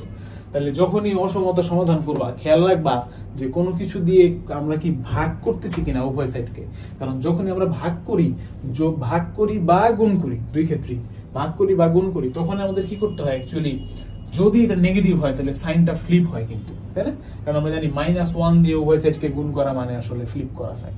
সেই জিনিস, সেই কনসেপ্ট থেকে আমরা আসলে এটা একটু খেয়াল রাখবো। ওকে, আচ্ছা তারপরে কি আছে? এক চলক সম্বলিত দ্বিঘাত সমতার অসমতার ক্ষেত্রে আমাদের এখানে কি দেয়া আছে যে x minus a into x minus b। আচ্ছা হ্যাঁ, এইগুলো খুব ইম্পর্টেন্ট জিনিস। দেখো, যখন দুইটা ডিফারেন্ট বীজগাণিতিক রাশির গুণফল লেস দেন 0, এই ধরনের মানে কেসে আমরা কি করতে পারি? হ্যাঁ, এই ধরনের কেসে আমরা কি করতে পারি? দেখো, এই ধরনের কেসে খেয়াল করে দেখো যে এই দুইটার গুণফল হলো নেগেটিভ, তার মানে এইটা যদি পজিটিভ হয় তাহলে এইটাকে অবশ্যই নেগেটিভ হইতে হবে, রাইট? তার মানে কি, এই যে এইটা যদি নেগেটিভ হয় তাহলে এইটাও, দুইটাই যদি নেগেটিভ হয় তখন কি হবে? গ্রেটার দেন 0 হয়ে যাবে বেসিক্যালি। ঠিক আছে, হ্যাঁ এই যে দেখো দেখানো হয়েছে, দুইটাই যদি নেগেটিভ হয় তাহলে কি হবে? গ্রেটার দেন 0 হয়ে যাবে। তাহলে একটা হইতে হবে পজিটিভ আর একটা হইতে হবে নেগেটিভ। সেই ক্ষেত্রে শুধুমাত্র কি হবে? আমাদের এটা অ্যাকসেপ্টেবল হবে, তাই না? তাহলে x minus a into x minus b যদি লেস দেন 0 হতে হয় তাহলে বেসিক্যালি তোমার কি হতে হবে? খেয়াল করো, আমি একটু এখানে ফ্রেশলি লিখি। যদি x minus a greater than 0 হয় তাহলে x মাইনাস b কে হতে হবে লেস দেন 0। এই দুটো কেস একসাথে হতে হবে। তার মানে এখান থেকে আমরা পাই x is greater than a আর এখান থেকে আমরা পাই x is less then b, তাই না? আচ্ছা, এটা গেল একটা। আরেকটা কেস কি হতে পারে? x মাইনাস a যদি লেস দেন 0 হয় এবং x মাইনাস b কে তখন আবার হইতে হবে কি? Greater than 0। তাহলে এখান থেকে আমরা পাই x is less then a আর এখান থেকে আমরা পাই x is greater than b। তাহলে বেসিক্যালি দুইটা কেস আছে না? বেসিক্যালি দুইটা কেস আছে আমাদের। কি কি কেস আছে? যে হয় আমাদের x কে, এই ধরো তোমার এইদিকে দিছে b, এখানে দিছে a, তাহলে প্রথম কেস অনুসারে x কে কি হইতে হবে? a থেকে বড় হইতে হবে, আবার b থেকে ছোট হইতে হবে। এটা কি সম্ভব? তুমি চিন্তা করো, একটা সংখ্যাকে একই সাথে a থেকে বড় আবার b থেকে ছোট হইতে পারে। তুমি যদি এইখানে কোন একটা সংখ্যা নাও তাহলে তো এইটা মিস হয়ে যাবে। সুতরাং এই দুইটা কেস কিন্তু এখন একই সাথে হচ্ছে, অথবা না, এই দুইটা একই সাথে হচ্ছে, এইটা অথবা এইটা। সুতরাং এই দুইটা জিনিস একসাথে হইতে পারবে না, সুতরাং এটা বেসিক্যালি বাদ। তাহলে এইটা হওয়া পসিবল কিনা দেখি আমরা। x কে a থেকে ছোট হতে হবে, আবার x কে b থেকে বড় হতে হবে। হ্যাঁ, এইবার ঠিক আছে, এই রেঞ্জের মধ্যে চলে আসছে এবার। ঠিক আছে, একটা সংখ্যা কিন্তু একই সাথে কি হইতে পারবে না, a থেকে বড় আবার b থেকে ছোট হইতে পারবে না, তাই না? আচ্ছা, যারা বুঝো নাই, এখন আমার মনে হচ্ছে কিছু স্টুডেন্ট বুঝো নাই, যদিও যেহেতু রেকর্ডেড ক্লাস আমি জানি না, সামনে তোমরা সামনে থাকতে তোমার চেহারার দিকে আমি বলতে পারতাম যে তোমরা বুঝছো কিনা। আচ্ছা, আমরা একটা রিয়েল লাইফ এক্সাম্পল নিই। মনে করো তোমাকে আমি বললাম যে x মাইনাস 2 আর x মাইনাস 5, হ্যাঁ, এই দুইটার গুণফল আমি লেস দেন 0 বানাবো। আমার x এর মান কোন রেঞ্জে হওয়া উচিত আমাকে বলো।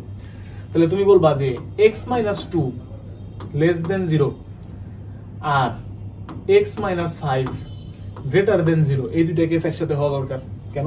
কারণ এইটা যদি লেস দেন 0, এটা গ্রেটার দেন 0, তাহলে না লেস দেন 0 হবে, কারণ দুইটাই নেগেটিভ হলে তো পজিটিভ হয়ে যাবে। এখন তাহলে এখান থেকে আমরা কি পাচ্ছি, x কে হতে হবে 2 থেকে ছোট, আর এখান থেকে আমরা কি পাচ্ছি, x কে হতে হবে 5 থেকে বড়। এখন বলো এমন কোন সংখ্যা কি আছে যেটা 2 থেকে ছোট এবং 5 থেকে বড়? নাই। সুতরাং এটা একটা ইম্পসিবল ঘটনা, ঠিক আছে? এই কারণে প্রথম কেস আমরা বাদ দিছি। সুতরাং শুধুমাত্র দ্বিতীয় কেস নিয়ে কাজ করছি এবং সেই জন্য আমাদের রেজাল্ট আসছে এটা। ওকে, আচ্ছা, সিমিলারলি x মাইনাস a এবং x মাইনাস b যদি গ্রেটার দেন 0 হতে হয়, তার মানে কি হতে হবে, এটা পজিটিভ গ্রেটার দেন 0 আসবে, আবার এটা নেগেটিভ সেই ক্ষেত্রে গ্রেটার দেন 0 আসবে। তাহলে দুইটা কেস নিয়ে কাজ করতে হবে। প্রথম case x minus a greater than 0 and x minus b ও গ্রেটার দেন 0। তাহলে এখানে পেলাম x গ্রেটার দেন a এবং x গ্রেটার দেন b। তাহলে একটা সংখ্যা যেটা এর থেকে বড় হইতে হবে, b থেকে বড় হইতে হবে, এরকম সংখ্যা নিতে হবে। আচ্ছা, আরেকটা কি, x minus a less than 0, কই লিখবো, এই যে এখানে। আচ্ছা, x minus a less than 0 and x minus b ও কি হইতে হবে, লেস দেন 0 হইতে হবে। তার মানে x কে হতে হবে a থেকে ছোট, আবার x কে হতে হবে b থেকে ছোট। তাহলে দুইটা কাহিনী পাইলাম আমরা এখানে, হ্যাঁ। তাহলে x কে আইদার কি হইতে হবে, a এবং b দুজনের থেকে বড় হইতে হবে, অথবা x কি হইতে হবে, a এবং b দুজনের থেকে ছোট হতে হবে। এই যে x is less than b অথবা x is greater than a, অর্থাৎ x is greater than a অথবা x is less than b, ঠিক আছে? এই দুইটা একসাথে হলে তখন আমরা কি বলতে পারবো যে এটার সমাধান, এটা সমাধান। আচ্ছা, সমাধান করো এবং প্রতি ক্ষেত্রে সমাধান সেট সংখ্যা রেখায় দেখাও। এটাই মনে হয় আমাদের লাস্ট ম্যাথ নাকি? ও না, আছে আরো ঘটনা, আরো বাকি আছে। আচ্ছা, তাহলে এগুলো সমাধান করতে বলছে। এগুলোর সমাধান খুবই সহজ সরল সমাধান, ঠিক আছে? কারণ তোমরা অলরেডি এগুলা ইয়েতে করে আসছো। কিসে করে আসছো বলো তো? এক নাম্বারটা 6x square minus x minus 1 has to be greater than 0। তাহলে এটাকে কি লেখা যায়, 6x square minus 3x plus 2x minus 1 is greater than 0। দেন কি লেখা যায়, এখানে 3x কমন নিলে আসবে 2x minus 1 plus 1 কমন নিলে আসবে 2x minus 1 has to be greater than 0। তাহলে কমন নিলে আসবে 3x plus 1 into 2x minus 1 has to be greater than 0। এবার দেখো কখন গ্রেটার দেন 0 হবে, 3x plus 1 যদি গ্রেটার দেন 0 হয় এবং 2x minus 1 ও যদি গ্রেটার দেন 0 হয়, তখন তাহলে x is greater than কি হবে, বেসিক্যালি -1/3, এবং x কে কি হতে হবে, গ্রেটার দেন হতে হবে হাফ। এখন চিন্তা করো, কোন একটা সংখ্যা সে হাফ থেকে বড়, তাহলে সে কি অটোমেটিক্যালি -1/3 থেকে বড় না? তাহলে আমরা এখান থেকে সামারি করতে পারি যে x is greater than half, কারণ এইটা আলাদা করে লেখার দরকার নেই, কারণ এইটা হলেই এটা হয়ে যাচ্ছে। তার মানে এটা হচ্ছে সামারি। কখন সামারি, যখন এই দুইটাই গ্রেটার দেন 0। আচ্ছা, second case 3x plus 1 less than 0, আবার 2x minus 1 ও less than 0। তাহলে এখান থেকে আমরা কি পাবো, x এর ভ্যালু পাবো -1/3 থেকে ছোট, x এর ভ্যালু পাবো হাফ থেকে ছোট। তাহলে দেখো কোন সংখ্যা যদি -1/3 থেকে ছোট হয়, সে তো অটোমেটিক্যালি হাফ থেকে ছোট হবে। তাহলে আমরা এখান থেকে কি পাইলাম, x is less than -1/3। তাহলে এটার উত্তর কি, আইদার সংখ্যাটাকে হাফ থেকে বড় হতে হবে অথবা সংখ্যাটাকে -1/3 থেকে ছোট হতে হবে। এটা নাম্বার লাইনে কিভাবে দেখাবো, এটা নাম্বার লাইনে আঁকবা, এখানে দিবা 0, দেন এখানে দিবা হাফ। এই একটা শর্ত কি, হাফ থেকে বড়, এই হাফ থেকে বড়, এই একটা आंसर, ঠিক আছে? আবার নাম্বার লাইন আঁকবা, এখানে দিবা 0, এখানে লিখবা -1/3, এটা গোলদা দিবা, এই দিকে লাইন দিবা -1/3 থেকে ছোট, ঠিক আছে? আচ্ছা, আশা করি তোমরা বুঝতে পেরেছো। এবার পরের যে অঙ্কটা আমাদের আছে, x by x square plus 1 is less than 1 by x plus 1, এই অঙ্কটার দিকে নজর দেয়া যাক। সো এইটা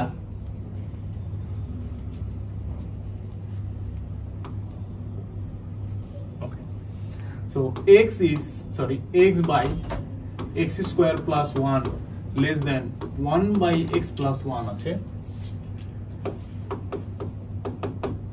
এটাকে আমরা কিভাবে লিখতে পারি বলো দেখি। আমরা x সাইডে নিয়ে আসি সব, x into x plus 1 by x square plus 1 has to be less than 1, ঠিক আছে।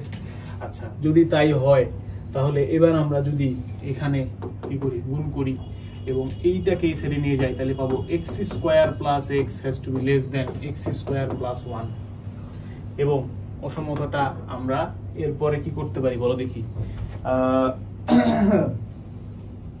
x square plus 1 by x square plus 1, আচ্ছা না, আমি এখানে একটু ঝামেলা করেছি, অসমতার ক্ষেত্রে তো আমরা আসলে গুণ দিতে পারি না, আমাদেরকে শুধুমাত্র যোগ বিয়োগ দিতে হয়। আচ্ছা, আমি একটু দেখে করি, অত্যন্ত দুঃখিত, আমি ভুলে গিয়েছি অঙ্কটা। ওকে, তাহলে কি লেখা আছে, x by x square plus 1 has to be less than 1 by x plus 1, দেয়া আছে, ঠিক আছে। এই আর গুণন জাতীয় কিছু করা যায় না কিন্তু অসমতায়, ঠিক আছে, আমি ভুলে করে ফেলেছি। তাহলে আমরা এখান থেকে এটা লিখতে পারি যে x is না, আর গুণন করা যাবে, তাই না? আর গুণন কেন করা যাবে না, আর গুণন করা যাবে। x is less than x square plus 1 by x plus 1, x is less than, কি হচ্ছে এগুলা, কি ছিল এই পাশে, 1 by x plus 1, তাহলে আমরা লিখতে পারবো x is less than x square plus 1 by x plus 1, লেখা যাবে। আচ্ছা, যদি লেখা যায় তাহলে আমরা এটা লিখতে পারি না যে x square plus 1 by x plus 1 minus x is greater than 0, board একটু ম্যান ফাংশন করতেছে,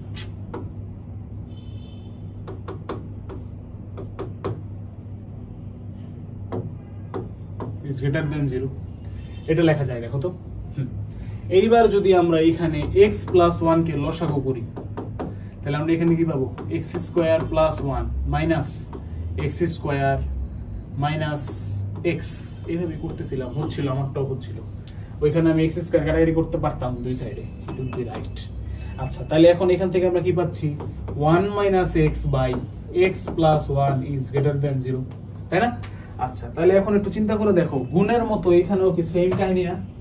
অর্থাৎ দুইটা অ্যালজেব্রিক টার্মকে তুমি যখন গুণ দিতা তখন তাদের গ্রেটার দেন 0 হওয়ার শর্ত কি থাকতো, হয় দুইটাই গ্রেটার দেন 0 অথবা দুইটাই লেস দেন 0, এখানেও কি সেম ঘটনা ঘটবে না?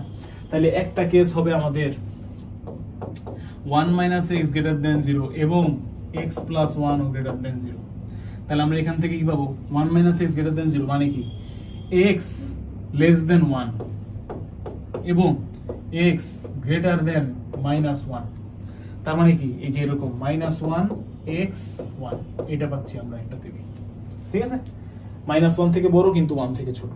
আচ্ছা, গেল একটা। আরেকটা কেস কি, দুইটাই কি নেগেটিভ, তাহলে 1 minus x less than 0 and x plus 1 O less than 0,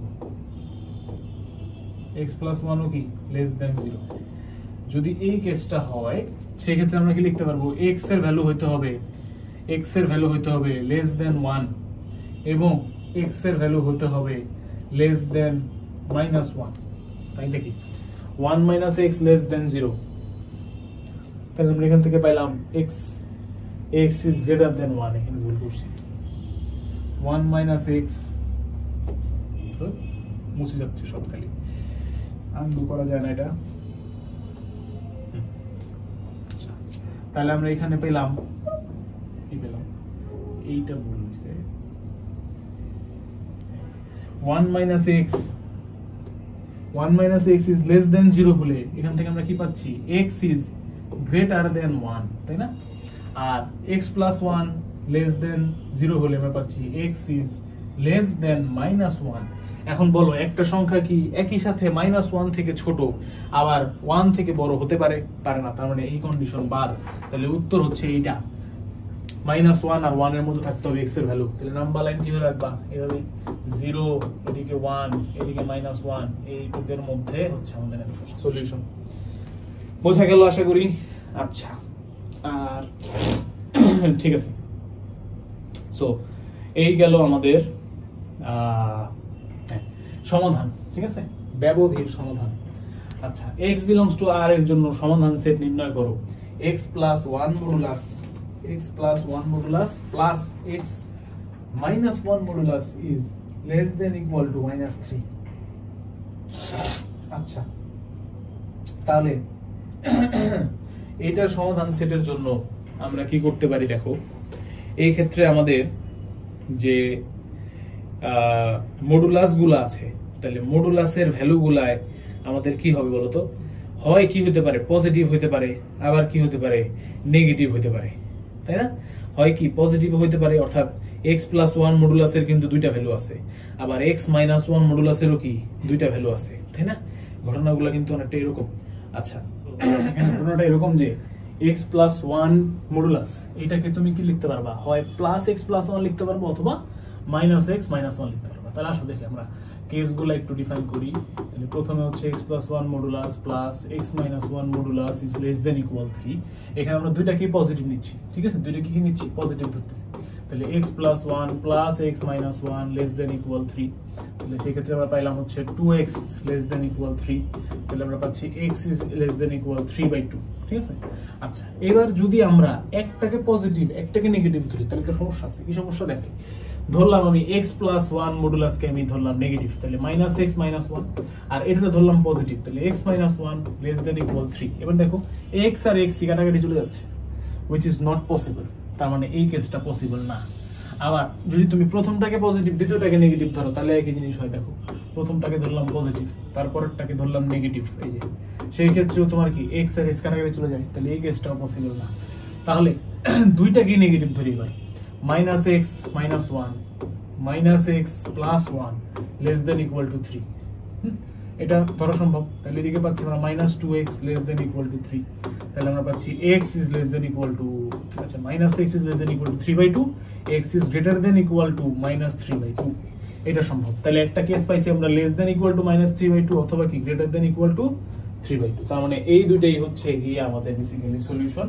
যে এই ধরনের কেসকে আমরা কিভাবে ব্যাখ্যা করি, যে minus 3/2 less than equal to x less than equal to 3/2, এই হচ্ছে আমাদের অ্যানসার।